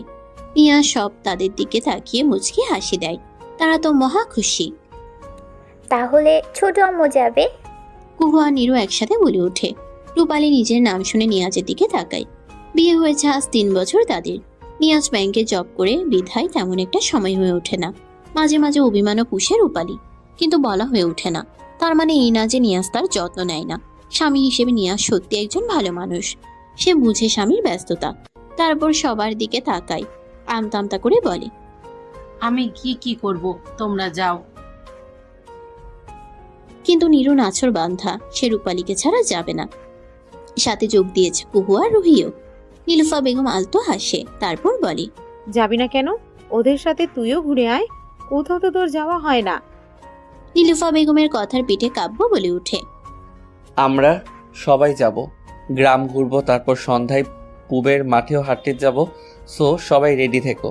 চাচ্চু চলো আমার সাথে। কথাটা বলে কাব্য বাইরে যাওয়ার জন্য পা বাড়ায়। কাব্যের কথায় নীরু প্রচুর খুশি। এই জন্য এই লোকটাকে তার এত ভালো লাগে। জামাইটা। বিকেলে সবাই রেডি হয়ে বের হয় ঘুরতে। গ্রামটা আগের চেয়ে বেশ উন্নত হয়েছে। যেখানে আগে প্রচুর ফসলের জমি ছিল, সেখানে এখন কিছু কিছু ঘর উঠেছে। বিলের শাপলা, বট গাছের ছায়া, আঁকাবাঁকা মাটির রাস্তা। কুয়া অনেক এনজয় করছে। মাঝে মাঝে দাঁড়িয়ে সবাই ছবিও তুলছে। কবির, রফিকুল আর নীলুফা বেগম সবার সামনে। তারা তিনজন তাদের পুরনো দিনের কথা বলতে বলতে হাঁটছে। তাদের পিছনে নিয়াজ, রূপালী আর নিয়াজের কোলে ছোট্ট রুশান। হাঁটার সাথে সাথে গল্প করছে দুজন। নিয়াজ কখনো শাড়ি ঠিক করে দিচ্ছে রূপালীর, কখনো চুল সরিয়ে দিচ্ছে গাল থেকে, কখনো স্ত্রী আর সন্তানকে একসাথে দাঁড় করিয়ে ছবি, সেলফি তুলছেন। স্বামীর সাথে এই ছোট ছোট মুহূর্তগুলো রূপালীর মন ছুঁয়ে যাচ্ছে। একটা সম্পর্ক সুন্দর করে ধরে রাখতে হলে দুজনেরই সমান আগ্রহ, অ্যাপ্রোচ, যত্ন, ভালোবাসা, সম্মান দেওয়ার মানসিকতা থাকা উচিত। বীজ রোপণ করার পর যত্ন আর পরিচর্যাহীন ফেলে রেখে ফুল বা ফলের আশা করা নেহাতি বোকামি। সম্পর্কটা ঠিক এমন, তুমি যদি একটা সম্পর্কে থেকে তা অবহেলায়, অযত্নে ফেলে রাখো, একটা সময় গাছের মতো সেও তোমাকে ছায়া, ফুল, ফল দেওয়া বন্ধ করে দিবে। পরিচর্যাহীন গাছটাও মারা যায়। আমরা তো কেবল মানুষ মাত্র। তাদের পিছনে হাঁটছে নীরু আর কাব্য। হাঁটছে বললে ভুল হবে, কাব্য হাঁটছে। নীরু তার গুটি গুটি পা দিয়ে তা অনুসরণ করছে। কাব্যের ফোন ভাইব্রেট হওয়ায় কাব্য থেমে যায়, আর নীরু এসে ভারী খায় কাব্যের পিঠে। কাব্য পিছনে তাকায়, দেখে নীরু নাক ঘষছে। তুই কি দেখে চলতে পারিস না? নীরু চুপ থাকে, কিছু বলে না। কাব্যের দিকে একটু তাকিয়ে সামনে হাঁটা ধরে। আশ্চর্য, এর আবার কি হয়েছে? অত কিছু না ভেবে কাব্য হাঁটতে শুরু করে। নীরু হাঁটছে, কিছুটা এগিয়ে হঠাৎ করে থেমে যায়। কাব্য ফোনে SMS দেখতে বিজি ছিল। নীরু যে দাঁড়িয়ে পড়েছে তা কাব্য খেয়াল করেনি। আর তারপর যা হওয়ার তাই হয়েছে। কাব্য এসে নীরুর সাথে ধাক্কা খায়। কাব্যের ধাক্কায় নীরু পড়ে যেতে নিয়েও নিজেকে সামলে নেয়। তারপর কাট কাট চোখে কাব্যের দিকে তাকিয়ে বলে, আপনি দেখে চলতে পারেন না? কাব্যের ভ্রু কুঁচকে আসে। একটু আগে তার কথা তাকিয়ে ফিরিয়ে দিচ্ছে। বাহ, খুব ভালো সাহস তো আমার ফুলের। কাব্য চোখটা শীতল করে নীরুর কানের কাছে কিছুটা ঝুঁকে যায়। পকেটে 2 হাত গুজে হাসকি স্বরে বলে ওঠে, এত সুন্দর বউ সামনে থাকলে চোখ আর অন্যদিকে কিভাবে যাবে? চোখ তো শুধু এখন বউকে দেখতে চাই। নীরুর অক্ষিপট কোটর থেকে বেরিয়ে আসতে চাইল। তার কাব্য ভাই বলছে এটা? নীরু অবাকের শিহর থেকে পড়ার আগে কাব্য লো ভয়েসে গিয়ে ওঠে, চোখ শুধু খালি বউ বউ করে, বউ বউ করে। গাইতে গাইতে পকেটে 2 হাত গুজে রেখে নীরুকে পাশ কাটিয়ে সামনে চলে যায়। নীরু এখনো ওইখানে সঙ্গের মতো দাঁড়িয়ে আছে। তার হাত কেমন করে যেন বিট করছে। হঠাৎ কুহু এসে নীরুকে ঝাঁকুনি দেয়। কি হয়েছে নীরু? এভাবে মাঝ রাস্তায় দাঁড়িয়ে আছিস কেন? সবাই কত সামনে, দেখ। নীরুর হুঁশ ফিরে আশেপাশে তাকিয়ে দেখে কাব্য আর বাকিরা এগিয়ে গেছে। নীরু সামনে তাকিয়ে দেখে কুহু আর রুহি দাঁড়িয়ে, তাদের হাতে শাপলা ফুল। শাপলা কোথায় পেলি? বিল থেকে নিয়েছে আপু, তাই তো আমি আর কুহু আপু পিছিয়ে পড়েছিলাম। এই নে, তোর জন্য এনেছি। নীরু হাত বাড়িয়ে তা নিল। তারপর তিনজন একসাথে হাঁটা শুরু করে। সন্ধ্যা ঘনিয়ে এসেছে। পশ্চিমের আকাশটা লালচে আর গোলাপি রং ধারণ করেছে। তার থেকে আভা ছড়াচ্ছে। সেই আকাশের চিত্র কেউ কেউ ফোনে ক্যাপচার করছে, কেউ বা চক্ষু দিয়ে মনের ক্যানভাসে প্রতিচ্ছবি আঁকছে। হাঁটতে হাঁটতে সবাই এসে পৌঁছে গেছে পুবের মাঠের হাট বাজারে। সপ্তাহে একদিন এই হাট বসে, তাও আবার বৃহস্পতিবার। কিছুক্ষণ থাকার পর কবির, রফিকুল আর নীলুফা বেগম চলে গেল। রূপালী চেয়েছিল চলে তাদের সাথে যেতে, কিন্তু নীলুফা বেগমের আদেশে থেকে গেল বাকি সবার সাথে। এতে সে অখুশি নয়। নীলুফার প্রতি শ্রদ্ধায় মনটা কানে কানে পূর্ণ হলো। নীরু হাঁটছে, মাটির জিনিসপত্রের দোকান দেখে সেখানে যায়। পিছনে কাব্য, বাকিরা অন্যদিকে আছে। নীরু 2-1টা মাটির জিনিস পছন্দ করে। তার মধ্যে ছিল মাটির খোলা, যা দিয়ে চিতই পিঠা আর খোলাজা পিঠা বানানো হয়, মাটির একটা পাতিল, একটা ফুলদানি আর একটা মাটির ব্যাংক। কিন্তু নীরুর কাছে তো টাকা নেই, সে টাকা আনেনি। তাই ভাবলো চাচুকে বলবে এগুলো নিয়ে দিতে। চাচুকে টাকার উদ্দেশ্যে পা বাড়াতে একটা কথা শুনে থমকে যায়। মাটির জিনিস নিচ্ছিস বুঝি? ফুল আমাদের সংসার সাজানোর জন্য? হাটে মানুষের আনাগোনা বাড়ছে। সপ্তাহে এদিন বলে হয়তো এ ভিড় জমে। কাব্য মানুষ হলেও এখানেও পাওয়া যায় শৌখিনদের তালিকা। মানুষের কোলাহলে পরিবেশ আরো গরম হয়ে উঠেছে। তবে নীরু এখনো শীতল। সে শুধু একটা কথাই ভাবছে, আমাদের সংসার, কাব্য ভাইয়ার সাথে তার সুন্দর একটা মিষ্টি সংসার, ভালোবাসার সংসার, যা সে নিজ হাতে সাজাতে পারবে তার মনের মতো করে। কিরে দাঁড়িয়ে আছিস কেন, নিবি না? কাব্যের কথায় নীরুর সম্বিত ফিরে। নেব, তার আগে চাচ্চুকে ডেকে আনি। কেন, চাচ্চুকে কি দরকার? আসলে আমি টাকা আনিনি, চাচ্চুকে বলবো। কাকে কি বলবি? চাচ্চুকে বলবো নিয়ে দিতে। সন্ধিহান চোখে তাকায় নীরুর দিকে। আজকে নীরু একটা মেরুন রঙের চুড়িদার পরেছে, হাতে কিছু সংখ্যক কাচের চুড়ি, নিতম্ব ছড়ানো চুলগুলো বেনি করে রেখেছে, চোখে হালকা কাজল আর ঠোঁটে লিপ বাম, ওড়নাটা মাথার উপর শোভা পাচ্ছে। কাব্যের চোখে হয়তো এর চেয়ে সুন্দর কিছু নেই। সে তো সেই বিকাল থেকে তার ফুলের রূপে মুগ্ধ হচ্ছে। তোর বর কি বেকার নাকি তার টাকা পয়সা নেই? নীরু অদ্ভুত চাহনি নিক্ষেপ করে কাব্যের দিকে। আমি কখন বললাম এইসব? কাব্য উত্তর দিল না, 2 কদম আগে বাড়িয়ে বলে উঠে, আঙ্কেল, ওর যেগুলো পছন্দ হয়েছে সবগুলো প্যাকেট করুন। নীরু কিছুই বলল না, নীরব দর্শক সে। জিনিসগুলো হাতে নিয়ে কাব্য বিল মিটিয়ে দেয়, তারপর নীরুর হাত ধরে হাঁটা শুরু করে। যেটা তোর সেখানে অধিকার খাটিয়ে কেড়ে নিবি? এমনিতে ছেড়ে রাখলে অন্য কেউ সেই অধিকার হস্তক্ষেপ করবে, নিজের অধিকার সবসময় বজায় রাখবি। কাব্য এখনো হাঁটছে নীরুর হাত ধরে। কদম থামে কুহু আর রুহির কাছে এসে। কুহু চুরি দেখছিল, কাব্যকে দেখেই বলে ওঠে, ভাইয়া আমি এগুলো নিব। কাব্য হাসে হয়তো, তবে খুবই শুকনো। তো নে, টাকা এনেছিস তো? কাব্যের কথায় নীরু আর কুহু তার দিকে তাকায়। কুহু আত্মবিশ্বাসী হয়ে বলে উঠে, আমার ভাই থাকতে আমার টাকা আনতে হবে কেন? তুমি দেবে। শখ কত, যা তোর বরকে বল, তোর বরের কি টাকা কম পড়েছে? মায়ের পচানোতে কুহু পাত্তা দিল না। প্রায়শই এই বলে খোঁচা দেয় কাব্য। একসাথে থাকলেও 2টা ঝগড়া করবে। যাও, লাগবে না, আমি চাচ্চুকে বলছি। কাব্য হতাশ হয়, বউ বোন দুজনেই সেম। রুহি চল, আমি তোকে কিনে দিব তোর যা যা লাগে। রুহি খুশি হয়ে যায়, কাব্যের হাত ধরে লাফিয়ে লাফিয়ে হাঁটছে। কুহু এসে নীরুর পাশে দাঁড়ায়। চলো নীরু। উফ ভাবি। নীরু লজ্জা পায় কুহুর ডাকে। তুই আমাকে নাম ধরে ডাকবি? কি বলিস?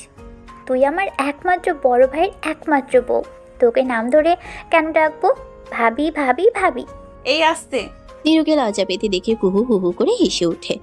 রাত ভারী হচ্ছে, তাই সবাই চলে যাওয়ার কথা ভাবে। সে অনুযায়ী একটা টেম্পো ঠিক করে, তারপর সবাই সেটাই চড়ে বসে। নীরুর হাতে এখনো সেই শাপলা ফুলের গুচ্ছ, কিছুটা মূর্ছা গেছে। কুহু আর রোহিত সে কবেই ফেলে দিয়েছিল। সবাই যে যার মতো কথা বলতে ব্যস্ত। নীরু আর কাব্য বসেছে পাশাপাশি, নীরুর সাথে কুহু। অপর সাইডের সিটে রুহি, রূপালী আর নিয়াজ বসা। রুশান ঘুমিয়ে গেছে সবার চোখের আড়ালে। কাব্য তার শক্তপোক্ত হাত দিয়ে নীরুর হাতটা ধরে। খসখসে হাতের মাঝে নীরুর ছোট্ট তুলতুলে নরম হাত, যেন একটু জোরে ধরলে ভেঙে যাবে। নীরু থমকায়, বুকের ভেতর সেই যান্ত্রিক শব্দগুলো বাজতে শুরু করেছে। এই যেন স্বপ্ন, ভালোবাসার মানুষটার হাতে তার হাত, সুখকর অনুভূতি। নীরু কাব্যের দিকে তাকায়। কাব্য তখন মোবাইল দেখতে ব্যস্ত। সে যে নীরুর হাত ধরেছে তার কোনো প্রতিক্রিয়া দেখা যাচ্ছে না। নীরুর ভালো লাগছে, ভীষণ ভালো। আলতো করে মাথাটা এলিয়ে দেয় পিছনের দিকে, একটু ঠেস দিয়ে বসার জন্য। পিছনের মাথা ঠেকার আগেই কাব্য নীরুকে এক হাতে পাশে টেনে নিয়ে মাথাটা তার বুকে রাখে। নীরু হকচকিয়ে যায়। উঠতে গেলেই কাব্য নীরুর মাথা চেপে ধরে। চুপ, নো সাউন্ড। আলতো করে নীরুর মাথায় হাত বুলিয়ে দিচ্ছে কাব্য।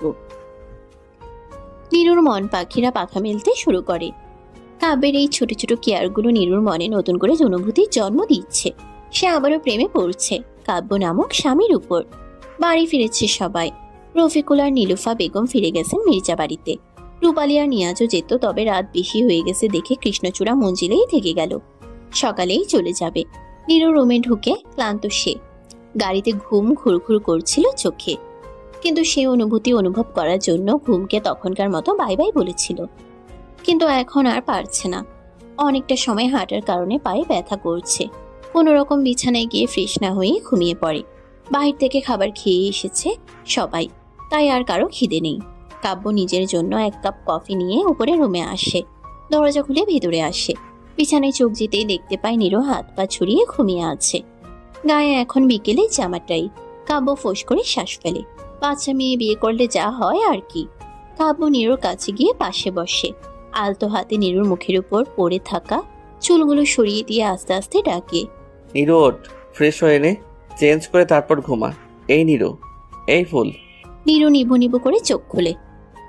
কাব্যের মুখটা অস্পষ্ট, ঘুম জড়ানো কণ্ঠে বলে ওঠে, ঘুমাতে দাও কাব্য ভাইয়া, পায়ে অনেক ব্যথা করছে। কথাটা বলেই নীরু আবার ঘুমের দেশে পাড়ি দেয়। কাব্য উঠে দাঁড়ায়, ড্রয়ার থেকে মলম বের করে নীরুর দিকে এগিয়ে যায়। একা বসে ভাবছো কি, দূরে দাঁড়িয়ে গাইছি আমি, আনমনে বাসছি ভালো, তুমি পূর্ণিমারি স্নিগ্ধ আলো, তুমি ভোরের মিষ্টি বাতাস, কখনো আবার মনের আকাশ, তুমি বললে এনে দেব পূর্ণিমার সে এক ফালি চাঁদ, ভালো লাগে তোমাকে, ভালোবাসি বলে দিতে চাই, তোমার মনে ঠিকানায় আমি গান লিখে যাই, শুরু থেকে শেষ অবধি আমি তোমাকেই চাই, তোমার চোখের কাজলে আমি হারিয়ে যাই। ছাদের রেলিংয়ের পাশে দাঁড়িয়ে আনমনে গিয়ে যাচ্ছে নীরু। দৃষ্টি তার দূরের ওই চাঁদের দিকে। পূর্ণ চাঁদ, আজ হয়তো পূর্ণিমা। জানা নেই নীরুর আশেপাশের বাড়িগুলোতে কৃত্রিম আলো জ্বলছে, তবে বাহিরেরটা জ্যোৎস্নাতে ভরা। তবে সেই জ্যোৎস্নার আলো নীরুর মন পর্যন্ত পৌঁছাতে পারেনি। নীরুর মনে ভিড় করেছে নিকোষ কালো আধার। কাব্য ঢাকা গিয়েছে আজ 3 দিন। সেদিন সকালে সবার সাথে নীরুকেও মেজা বাড়িতে পাঠিয়ে দেয় কাব্য। তারপর সে ঢাকার উদ্দেশ্যে রওনা দেয়। জরুরি একটা কেস নিয়ে নাকি আপডেট এসেছে, তাকে যেতেই হবে। তাই যেতেই হবে বলেছে 4 দিন পর ফিরবে। কেসটা নিয়ে কাব্যকে অনেক উৎফুল্ল দেখা দিয়েছে, যেন বহু দিনের বহু বছরের অপেক্ষার সমাপ্তি। এই 3 দিনে কাব্যের সাথে নীরুর যোগাযোগ হয়নি। কাব্যও কল দেয়নি, আর নীরুরও সাহস জোগাতে পারেনি। সে কথা ভেবে দীর্ঘশ্বাস ফেলে নীরু। রেলিং ঘেঁষে ছাদের উপর বসে পড়ে নীরু। এখান থেকে পুকুর পাড়ে কৃষ্ণচূড়া গাছটাও দেখা যায়।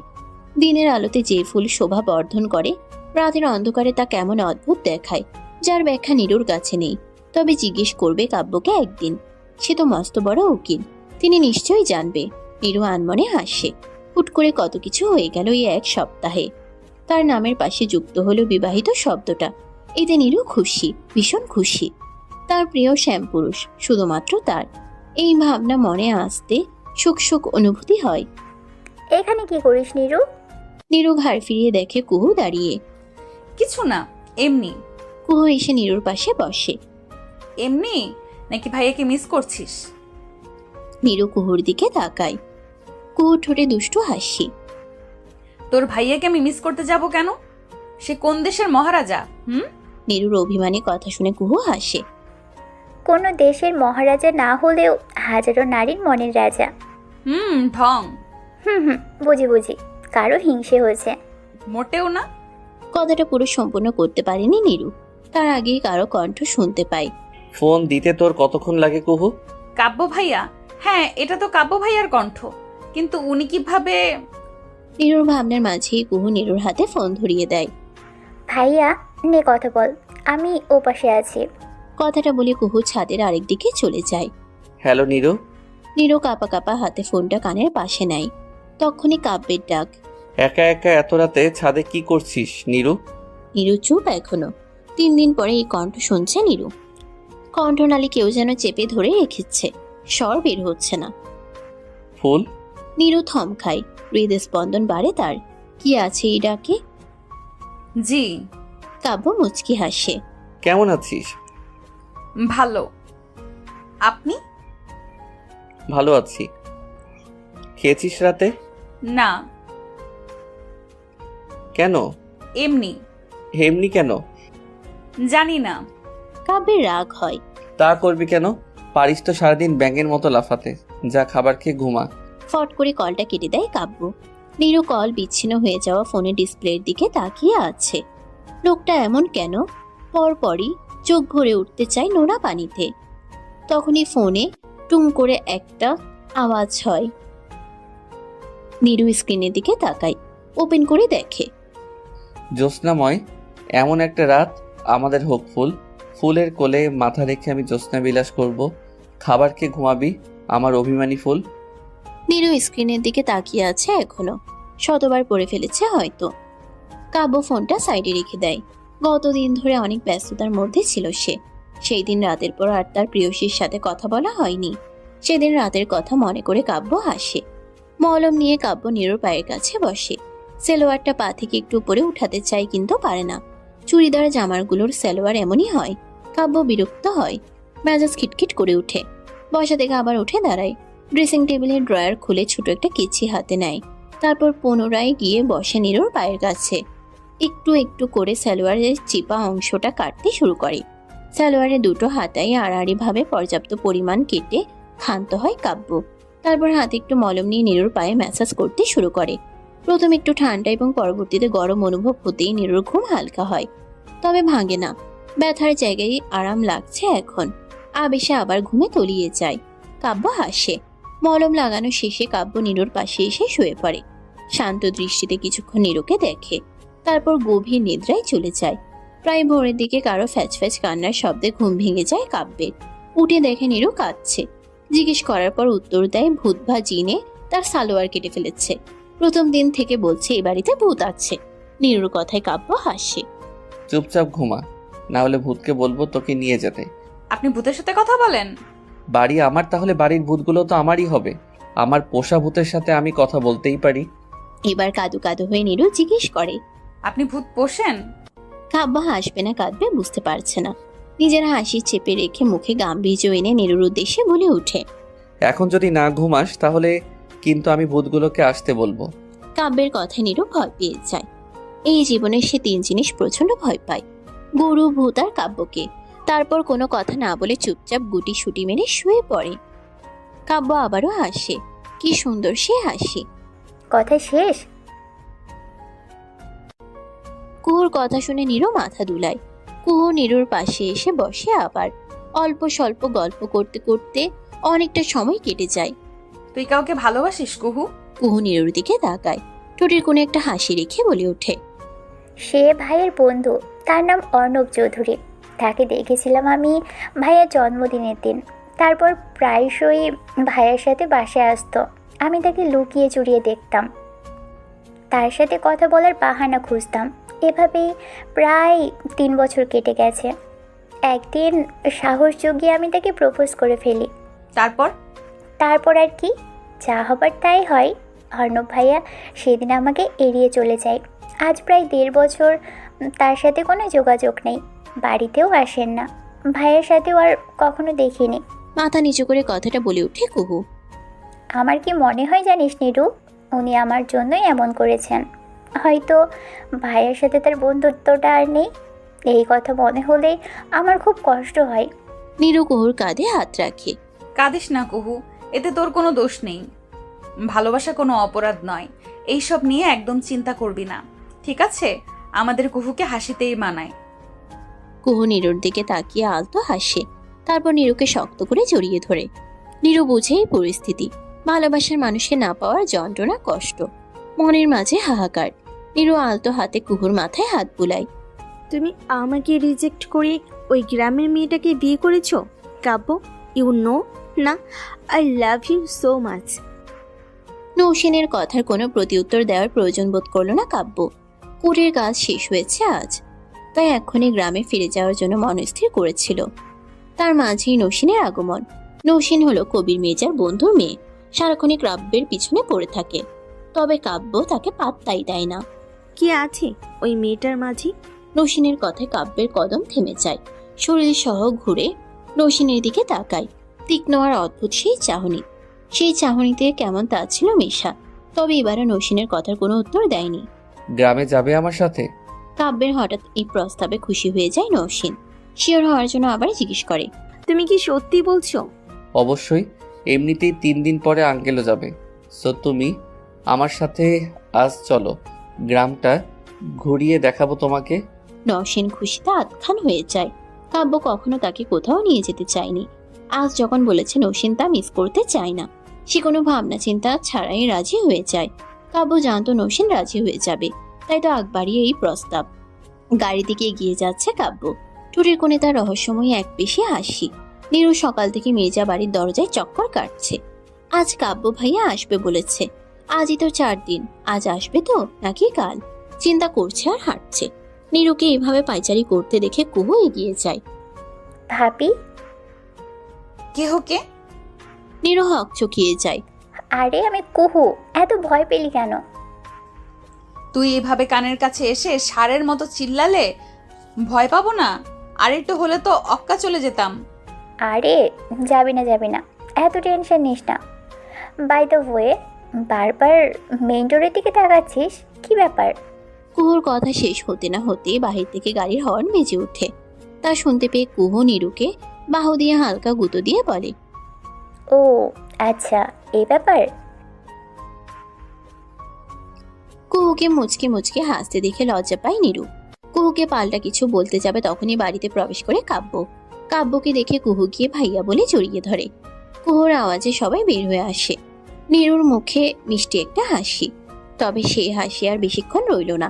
যখন দেখলো কাব্যের পিছনে মডার্ন পোশাকে একটা মেয়ে দাঁড়িয়ে আছে, লং টোপার জিন্স পরা, গলায় একটা শিপনের স্কার্ফ জাতীয় কিছু, গায়ের রং ফর্সা।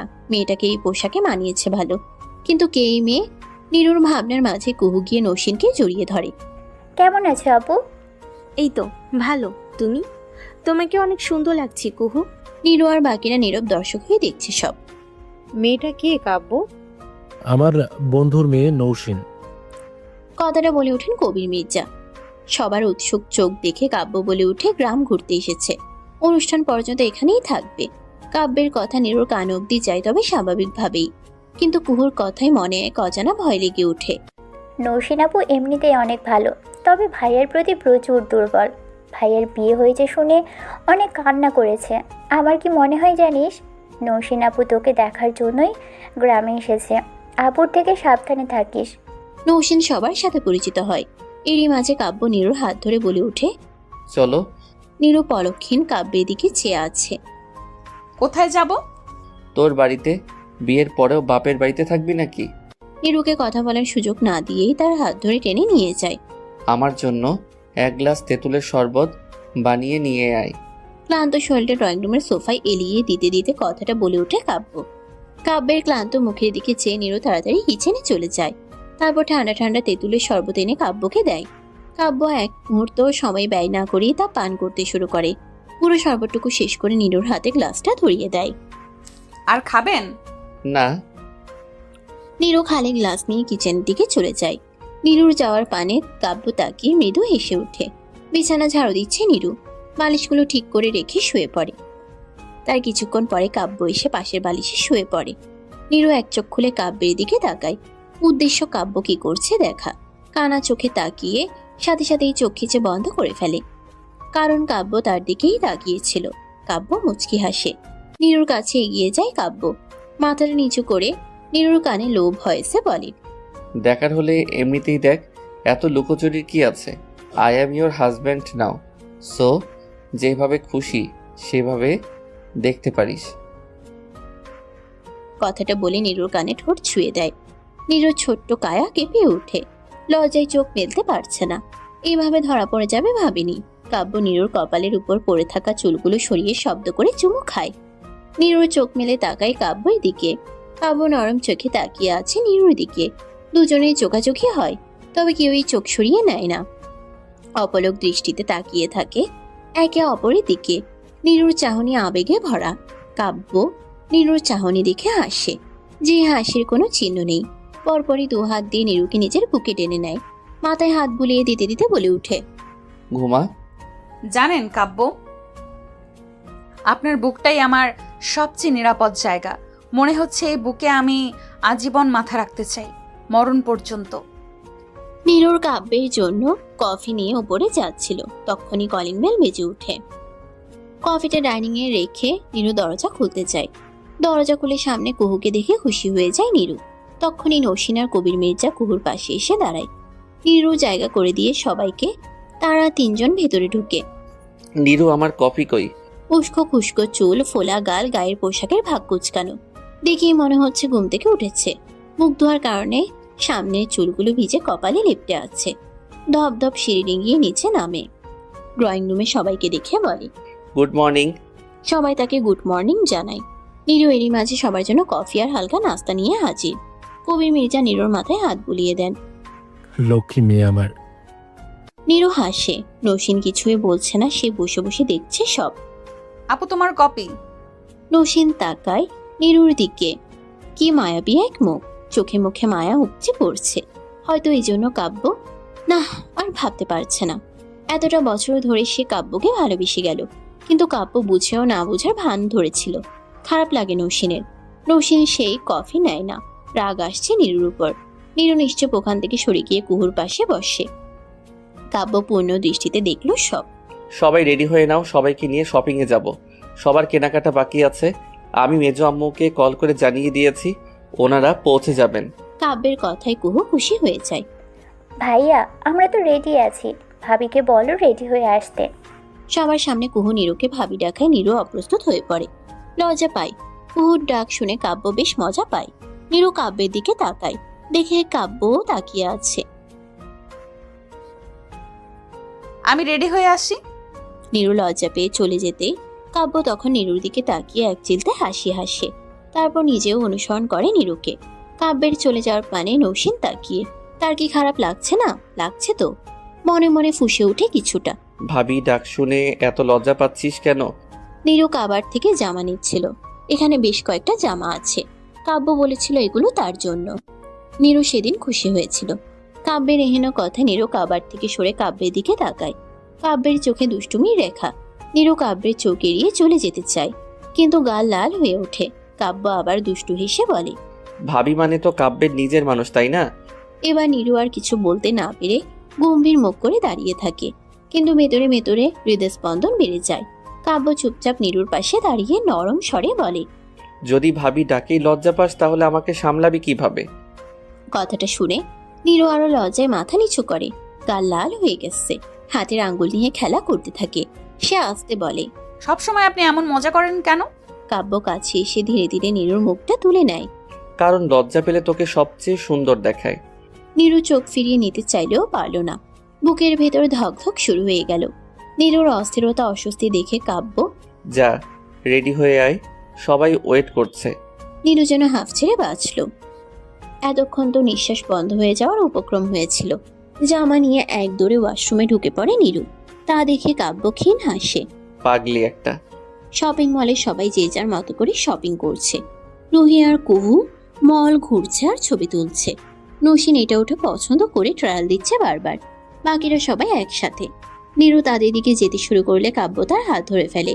তারপর চোখের ইশারায় তার সাথে আসতে বলে। পাশাপাশি হাঁটছে তারা। হাত ধরা এখন না থাকলেও চোখে চোখ ধরা দিচ্ছে বারবার। একটা শাড়ি লেহেঙ্গার শপে ঢুকে কাব্য। পিছু পিছু নীরুকে বসিয়ে দিয়ে বলে পছন্দ করতে, কিন্তু নীরু সংকোচ হচ্ছে। পাশে মা নেই, এভাবে কখনো অন্য কারোর সাথে শপিং করা হয়নি। কাব্য তা বুঝতে পারে। তারপর কাব্য নিজে চুজ করে শাড়ি আর লেহেঙ্গা কিনে নেয়। তারপর প্রয়োজনীয় অনেক কিছু। তারপর বাকিদের সাথে মিশে বাকি শপিং কমপ্লিট করে নেয়। তারপর দুপুরের খাবার রেস্টুরেন্টে খেয়ে সবাই বাড়ির উদ্দেশ্যে রওনা দেয়। শাপলা ফুলগুলো খুব সুন্দর, তাই না? নওশিন, ছোটবেলায় শাপলা ফুল তুলতাম, তারপর সেগুলো বাড়ি নিয়ে গিয়ে মেজো আম্মুকে দিতাম। তারপর মেজো আম্মু অনেক সুন্দর করে আমার জন্য শাপলা ভাজি করতো। কত বছর হয়ে গেল খাই না। সামনের বিলে ফুটে থাকা লাল নীল শাপলা ফুলের দিকে তাকিয়ে কথাগুলো বলে ওঠে কাব্য। তার পাশে কুহু, রুহি আর নৌসিন। সকাল সকাল তাদের নিয়ে বের হয়েছিল গ্রাম ঘুরতে, বিশেষ করে নৌসিনকে গ্রাম দেখাতে। ঘুরতে ঘুরতে শাপলা বিলের সামনে এসে চারজন থেমে যায়। কাব্যের এমন কথায় নৌসিন অত উৎফুল্ল হলো না, ছোট্ট করে উত্তর দিল, ও। কাব্য তার উত্তর মুচকি হাসে। সে জানতো এমনই প্রতিক্রিয়া হবে। বিলটা বাড়ি থেকে বেশি দূরে না। ঘোরাঘুরি শেষ করে সবাই বাড়ি পৌঁছে যায়। সময়টা দুপুরের। মির্জা বাড়ির ডাইনিং এ সবাই খেতে বসেছে। সবার সামনে খাবার দেওয়া হয়। প্লেটের সামনে ছোট্ট একটা বাটিতে শাপলা ভাজি দেখে কাব্য ভীষণ অবাক হয়। মেজো আম্মু, এটা কি? কেন? শাপলা ভাজি তুই না খেতে চেয়েছিলি? তাই তো নীরু নিজে হাতে বানিয়েছে তোর জন্য। কাব্য হতবাক নয়নে তাকায় নীরুর দিকে। মনটা অদ্ভুত প্রশান্তিতে ভরে যায়। তারপর খাওয়া শুরু করে। তুই বলতে চাইছো তুমি আমাকে ভালোবাসো? চারদিকে ফেরি লাইট লাগানো, ফেরি টাইলের পাশাপাশি কৃত্রিম আলো এবং তাজা ফুলের গুছগুছ এনে রাখছে। সুন্দর আগেই সব হয়ে যাবে। নিচে বড় ধরনের একটা প্যান্ডেলও করা হয়েছে কৃষ্ণচূড়া মঞ্জিলে। এখন সময়টা সকালের। বাড়িতে যথেষ্ট মেহমান এসে ভিড় জমিয়েছে।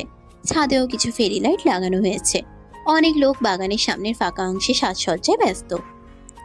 কাব্য তাদের দিকে তাকিয়ে নসীনকে প্রশ্নটা করে উঠল। নসীন অবাক নয়নে তার দিকে তাকিয়ে আছে, হাতে তার কফি। ছাদে আসার পর কাব্যই তাকে কফির মগটা এগিয়ে দিয়েছে। তুমি ঠিক কি বলতে চাইছো আমি বুঝতে পারছি না কাব্য। প্রশ্নটা খুব সহজই ছিল, তবে তোমার বোঝার সুবিধার্থে আবারও বলছি, তুমি কি সত্যি মনে করো তুমি আমাকে ভালোবাসো? কাব্যের এমন হেয়ালিপনা প্রশ্নের কোনো কারণ খুঁজে পেল না নৌসীন। কাব্য, তুমি জানার পরও এমন প্রশ্ন করছো? কত বছর ধরে আমি তোমার পেছনে পড়ে আছি, কিন্তু তুমি। কাব্য মেরুদণ্ড সোজা করে দাঁড়ালো। হাতের কফির মগটা ছাদের বাউন্ডারির উপর রেখে নৌসীনের দিকে তাকালো। কত বছর তা ম্যাটার করে না, ম্যাটার করে তুমি আমাকে ভালোবাসো কিনা সেই প্রশ্নে। অবশ্যই। ভালোবাসা কি সেটা কি তুমি জানো নওশীন? জানো না। ভালোবাসা আসলে শব্দে বেঁধে রাখা কঠিন এক অনুভূতি। এটা শুধু পছন্দ বা আকৃষ্ট হওয়া নয়। ভালোবাসা মানে হলো অন্য কারো সুখকে নিজের আনন্দের চেয়ে বড় করে দেখা। ভালোবাসা মানে নিরাপত্তা দেওয়া, একে অপরের দুর্বলতাকে মমতা দিয়ে জড়িয়ে ধরা। যখন তুমি কাউকে ভালোবাসো, তার হাসি তোমার দিনটাকে আলোকিত করে, তার কষ্ট তোমার বুকের ভেতর ভারী হয়ে থাকে।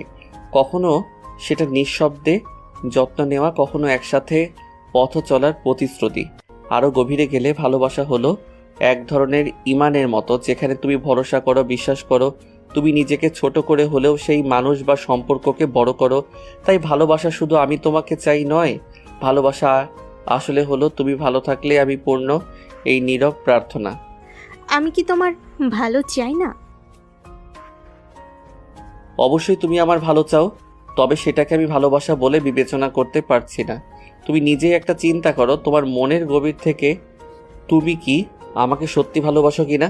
ভালোবাসা আসলে এক অদ্ভুত শিহরণ। যখন কারোর প্রতি গভীর অনুভূতি জন্মায়, তখন শরীর মন দুটোই অজানা কম্পনে ভরে ওঠে। মনের ভেতর হালকা কাঁপুনি, বুকের গভীরে উষ্ণ একটা ঢেউ, যেন বাতাসে নতুন গন্ধ মিশে গেছে। কাউকে দেখার মুহূর্তে চোখের মনি একটু বড় হয়ে ওঠে, নিঃশ্বাস ধীর হয়, অথচ হৃৎপিণ্ডের ধুকপুকানি বেড়ে যায়। এই শিহরণে ভয় নেই, আছে আকর্ষণ আর কোমল আনন্দ। কখনো তা শান্ত স্রোতের মতো, আবার কখনো ঝড়ের মতো তীব্র। কাউকে মনে পড়লে যে উচ্ছ্বাস, যে অজানা টান, সেটাই হলো ভালোবাসার। নৌসীন কাব্যের কথা শুনে যাচ্ছে। নৌসীনকে চুপ থাকতে দেখে কাব্য আবারও বলে ওঠে, তুমি আমায় ভালোবাসো না নওশীন? তুমি আমাকে পছন্দ করো শুধু? নৌসীন দৃঢ় হয়ে বলল, আমি তোমায় ভালোবাসি। কাব্য শুকনো হাসে। আচ্ছা, মানলাম তুমি আমাকে ভালোবাসো, তাহলে বলো তো যাকে ভালোবাসো তাকে কখনো অকারণেই মনে পড়েছে তোমার? দিনের যে কোনো সময় হঠাৎ তার হাসি বা চোখ ভেসে উঠেছিল তোমার? কথা না হলেও তার সুখ দুঃখ নিয়ে ভাবনায় বিভোর হয়েছ? দেখা না হয়ে শুধু নাম শুনলে বুকের ধুকপুকানি বেড়ে গিয়েছে কখনো তোমার? চোখে চোখ পড়লে হালকা কাঁপুনি বা উষ্ণতা ছড়িয়ে পড়েছিল কখনো দেহ মনে? তার খেয়াল রাখা, খাওয়া, বিশ্রাম, মন খারাপ সবকিছুর খোঁজ নিয়েছিলে কখনো? তার জন্য নিজের সময়, স্বাচ্ছন্দ্য, এমনকি অভ্যাস বদলাতে রাজি হয়েছ কখনো? কাব্য ছাদের রেলিং ধরে বাহিরের দিকে ফিরে চোখ বন্ধ করে ফেলে। চোখের সামনে ভেসে ওঠে প্রিয় নারীর অবয়ব, তার ফুল। আনমনি আবারও বলে ওঠে, সে দূরে থাকলেও এক ধরনের অদৃশ্য টান অনুভব করা, শুধু পাওয়া নয়, তার মঙ্গল চাওয়া, যেন সে ভালো থাকলেই তোমার শান্তি। বাহির থেকে চোখ সরিয়ে নৌসীনের দিকে আবারও তাকালো কাব্য। এই লক্ষণগুলো কাউকে পেয়ে যাওয়ার আনন্দের চেয়ে বেশি এক নীরব যত্ন, নীরব প্রার্থনার রূপ। সেটাই আসল ভালোবাসার পরিচয়। নৌসীন ভাবনায় ডুবে যায়। এই সব কিছুই নৌসীন কাব্যের জন্য ফিল করেনি। কাব্য যখন তার সামনে থাকতো তখনই শুধু মনে হতো সে কাব্যকে ভালোবাসে, কিন্তু অন্য সময় দিব্যি নিজের লাইফ কাটায়। নসীনকে আনমনা দেখে কাব্য বুঝে যায় তার কথার অর্থ নসীন বুঝতে পেরেছে। আমি তোমার অনুভূতিকে সম্মান করি। তোমাকে আব্বু, কুহু সবাই অনেক ভালোবাসে। তবে তুমি আমার প্রতি যেটাকে ভালোবাসার নাম দিয়েছ সেটা ভালোবাসার নয়। আমি তোমাকে ইগনোর করতাম বলেই তুমি সেটা মেনে নিতে পারোনি। এটা আমরা কেউই মেনে নিতে পারিনি। যখন আমরা কাউকে পছন্দ করি তার ইগনোর। কিন্তু তুমি নিজেই গত 3 দিনের কথা ভেবে দেখো। আমি যখন প্রথম দিন নীরুকে হাত ধরে টেনে মির্জা বাড়ি থেকে নিয়ে আসলাম, তোমার কিন্তু কোনো প্রতিক্রিয়া ছিল না। শপিং মলে তুমি নিজের ইচ্ছে মতো শপিং করে বের হয়েছ। ভালোবাসার মানুষ যখন সামনে থাকে আমরা তখন চাই তার সামনে নিজেকে জাহির করতে। আমাকে কেমন লাগছে মুখে না বললেও চাহনিতে বোঝায়। কালকের কথাই ধরো, তুমি আমার পছন্দটার ক্ষেত্রে শুধু ওহ বলে চালিয়ে দিয়েছিলে, কিন্তু নীরুকে দেখো, ওই বিষাক্ত পানিতে নেমে শাপলা তুলে এনে নিজেই রান্না করেছে। সারা রাত মেয়েটা পায়ের চুলকানিতে ঘুমাতে পারেনি। সব কথা কুহি আমাকে সকালে বলেছিল, ভালোবাসা থাকলে সব কিছুই হয় নওশিন। নসীন ভাবছে সত্যি তো, আমি তো শুধু মুখেই বলে গেলাম ভালোবাসি, কখনো তো অনুভব করিনি। কিছুটা থেমে কাব্য এবার রুক্ষ কণ্ঠে বলে উঠল, তোমার মনে অনুভূতি যেমনই থাক, আমি তোমাকে ভালোবাসি না। নসীন চকিতে কাব্যের দিকে তাকালো। সে জানে কাব্য তাকে ভালোবাসে না, তবে তার কষ্ট কেন হচ্ছে না কাব্য ভালো না বাসায়? তাহলে সত্যি নসীন কাব্যকে ভালোবাসেনি? নীরুকে ভালোবাসেন? নসীনের করা প্রশ্নে কাব্য ক্ষীণ হাসে। নসীন তাকায় সে হাসির দিকে। কাব্যের দৃষ্টি বাড়ির সামনের ফটকে। সেখানে তার বোন এবং তার প্রিয় রমণী দাঁড়িয়ে হাতের ইশারায় কাকি কি যেন বুঝাচ্ছে, পাক্কা গিন্নিদের মতো। কাব্যের দৃষ্টি অনুসরণ করে নসীন সেদিকে তাকায়। 14 বছর পর মির্জা বাড়িতে পা রেখেছিলাম। দায়িত্বতে থাকা মানুষটার সকল কিছু তাকে বুঝিয়ে দিয়ে পিছুটান ছাড়াবো বলে, কিন্তু কে জানতো পিছুটান ছেড়ে যাওয়ার বদলে এক চঞ্চল কিশোরীর প্রণয়ে সিক্ত হয়ে যাবে সে। কাব্য হাসলো, প্রাণবন্ত সে হাসি। নসীন তাকায় সেদিকে। ওই চঞ্চল ফুলটা আমার হৃদস্পন্দন গ্রাস করে নিয়েছিল প্রথম পলকেই। 29 বছর জীবনে আমি মনেও সেই দিনই কোনো এক কিশোরীর দিকে এতটা গভীরভাবে তাকিয়েছিলাম। নিজেকে এখন তাকে ছাড়া ভাবতে পারি না, দম বন্ধ হয়ে আসে। নীরু তোমাকে ভালোবাসে? নসীনের কথায় কাব্য আবার প্রশান্তির হাসি হাসে। নসীন পেয়ে যায় সে উত্তর। কাব্য নীরুর দিকে তাকিয়ে বলে ওঠে, নীরু আমাকে ভালোবাসুক বা না বাসুক, ওকে আজীবন আমার কাছেই থাকতে হবে। আমি ছাড়া দ্বিতীয় কোনো গন্তব্য তার নেই। সকল রাস্তার সমাপ্তি আমি পর্যন্তই। আমার মা, খালামণি আর আঙ্কেল খুনির ফাঁসি মঞ্জুর করে এসেছে আব্বু। কবির মির্জার রুমে রফিকুল মির্জা, নীলুফা বেগম, রূপালী নিয়াজ এবং সবার মধ্যমণি কাব্য দাঁড়িয়ে আছে। কিছুক্ষণ আগে কাব্যর বলা প্রতিটা কথা শুনে সবাই হতবাক, সাথে প্রচন্ড খুশিও। হয়তো আজ সব খুশি আজ তাদের হাতে এসে ধরা দিয়েছে। সময়টা সন্ধ্যা 6টা। নতুন সাজে সেজে উঠেছে কৃষ্ণচূড়া মঞ্জিল।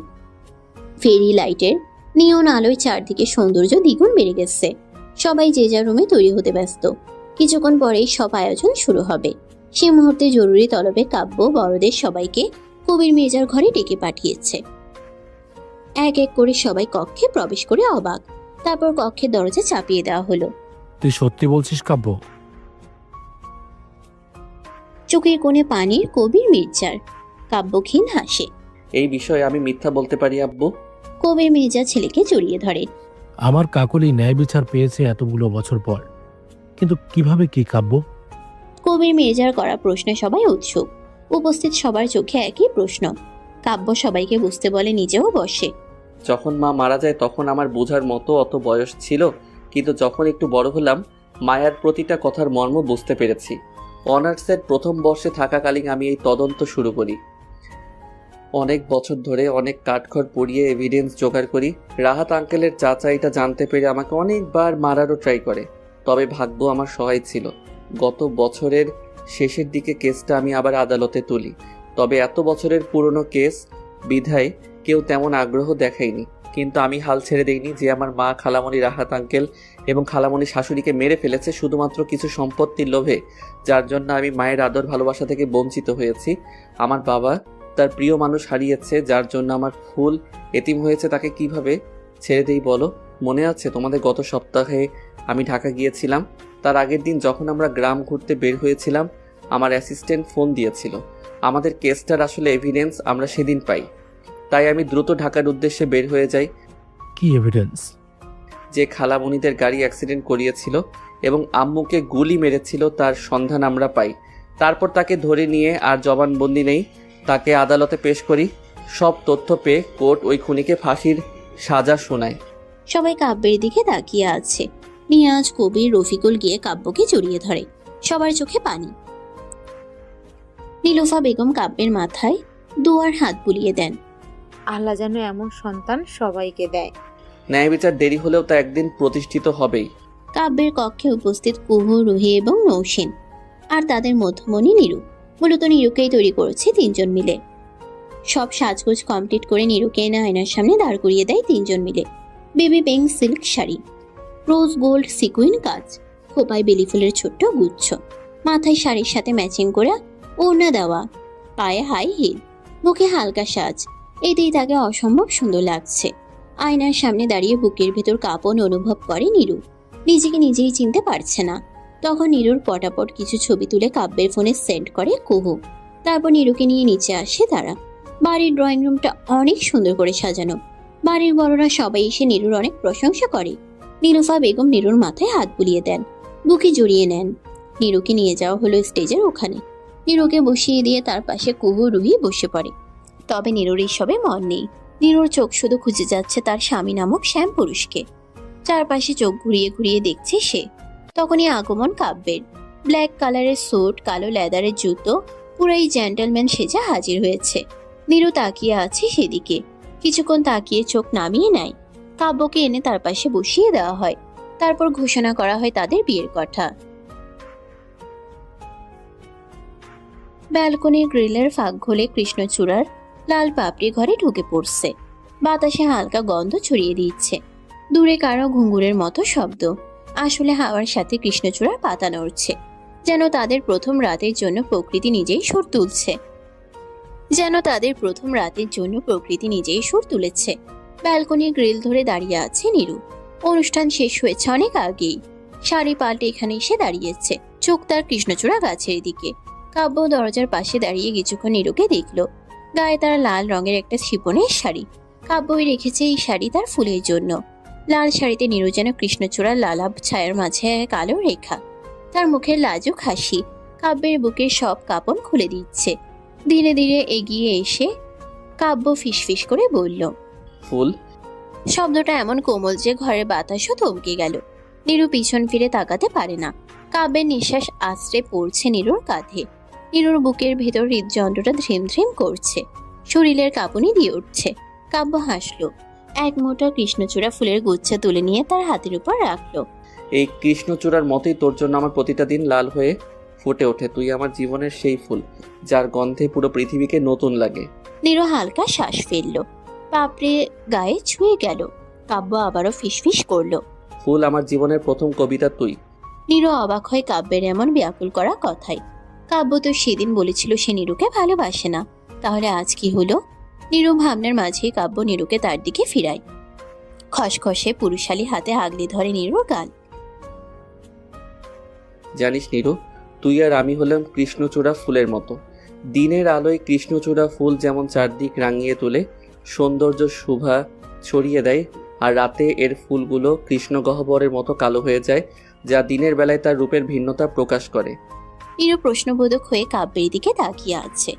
কাব্য নীরুর সামনের চুলগুলো কানের পিছনে গুজে দিয়ে বলে, তুই আমার জন্য দিনের বেলার সেই শোভা বর্ধনকারী কৃষ্ণচূড়া ফুল, যার লালচে আভা রোদ্দুরের আলিঙ্গনে আরো উজ্জ্বল হয়ে ওঠে। তোর উপস্থিতি যেন গরম দুপুরের এক টুকরো হাওয়া, যা ক্লান্ত মনকে দেয় নতুন উচ্ছ্বাস। তোর হাসি রঙে আমার প্রতিটা সকাল রাঙিয়ে যায়, আর সন্ধ্যার আকাশও লাল হয়ে ওঠে তোরই ছায়ায়। নীরু চাতক পাখির ন্যায় কাব্যের দিকে তাকায়। তার মনে হাজারো কল্পনা। মনের গহীনে কেমন সব প্রশ্নরা এসে উকি দিচ্ছে। মনে মনেই নীরু ভেবে ওঠে, আপনি আমায় ভালোবাসেন কাব্য ভাই, নাকি এ শুধু আমার মনের কল্পনা?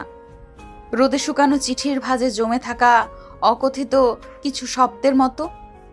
আপনার চোখে নীরবতা কি সেই উত্তর যা কথায় প্রকাশ পায় না, তবু আমার হৃদয়ের ধ্বনিতে আস্তে আস্তে বাঁচতে থাকে? নীরুর চাহনিতে কাব্য মুচকি হাসে। হঠাৎ করে ঝুঁকে নীরুকে পাজাকুলি তুলে নেয়। নীরু হাঁক ছুকিয়ে কাব্যের শার্ট খামচে ধরে। নীরুর কানের কাছে মুখ নিয়ে ডিপ ভয়েসে বলে, সবসময় ভালোবাসি ভালোবাসি বলতে থাকাকেই ভালোবাসা বলা যায় না। ভালোবাসি না বলেও ভালোবাসা যায়। কথার ঝংকারে নয়, চোখের নীরবতায় ভালোবাসা জেগে থাকে। হাজারবার ভালোবাসি বলার চেয়ে একটা যত্নভরা নিঃশ্বাস অনেক গভীর। কাব্য নীরুর কপালে আলতো করে চুমু দেয়। নীরু আবেশে চোখ বন্ধ করে ফেলে। অস্পষ্ট স্বরে বলে ওঠে, তাহলে সেদিন কেন বললেন ভালোবাসেন না? তোকে জ্বালাতন করতে ভালো লাগে তাই। নীরু নাকে ডগা ফুলায়। কাব্য আলতো করে তাতে চুমু বসায়। নীরু লজ্জায় মিয়ে যায় অবস্থা। নীরুকে লজ্জা পেতে দেখে কাব্য মৃদু হাসল। লজ্জাবতীর লজ্জা তাহলে আজ ভাঙাবো নাকি? নীরু লাজুক চোখে এক ঝলক তাকিয়ে দ্রুত দৃষ্টি সরিয়ে নিল। ওর গালে লালচে আবার ছড়িয়ে পড়ল। কাব্য আরো কাছে এসে ফিসফিস করল, তোর এই লজ্জার মাঝে আমার সবচেয়ে সুন্দর পৃথিবীটা লুকিয়ে আছে। নীরু লজ্জা লুকাতে না পেরে চোখ বুঝে ফেলল আর কাব্যের আঙ্গুলে আলতো করে ওর চিবুক ছুঁয়ে দিল। ভালোবাসি।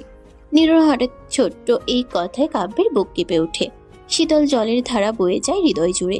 কি মিষ্টি এই শব্দ। আমিও ভালোবাসি আমার ছোট্ট ফুলকে। পিচ্ছি ফুল, আমার প্রাণ ভোমরা, আমার হার, আমার জিদ, আমার সকল ভাবির জাতের বাজি। নীরু হতবাক নয়নে কাব্যের দিকে তাকায়। এই একটা শব্দ শোনার জন্য কত অপেক্ষা, কত চোখের জল আর হাহাকার মনের মাঝে ঝড় তুলেছিল। আর সেই কাঙ্ক্ষিত পুরুষের থেকে কাঙ্ক্ষিত প্রণয়ের শব্দ শুনতে পেয়ে নীরুর চোখ জলে ভরে ওঠে। কাব্য আলতো করে সে চোখে চুমু খায়। তারপর নীরুকে কোলে রাখা অবস্থায় রুমের দিকে অগ্রসর হতে শুরু করে। নীরুর লজ্জারাঙা মুখ, তা দেখে কাব্য বলতে শুরু করে, তুমি লাজে লাল আমার প্রথম রোদ্দুর, প্রেমের নিভৃত আঙিনার লাল গোপন প্রণয়ের কৃষ্ণচূড়া ফুল, আমার অন্তহীন ভালোবাসার উজ্জ্বল স্বাক্ষর। ভালোবাসি ফুল, আমার ফুল। সমাপ্ত।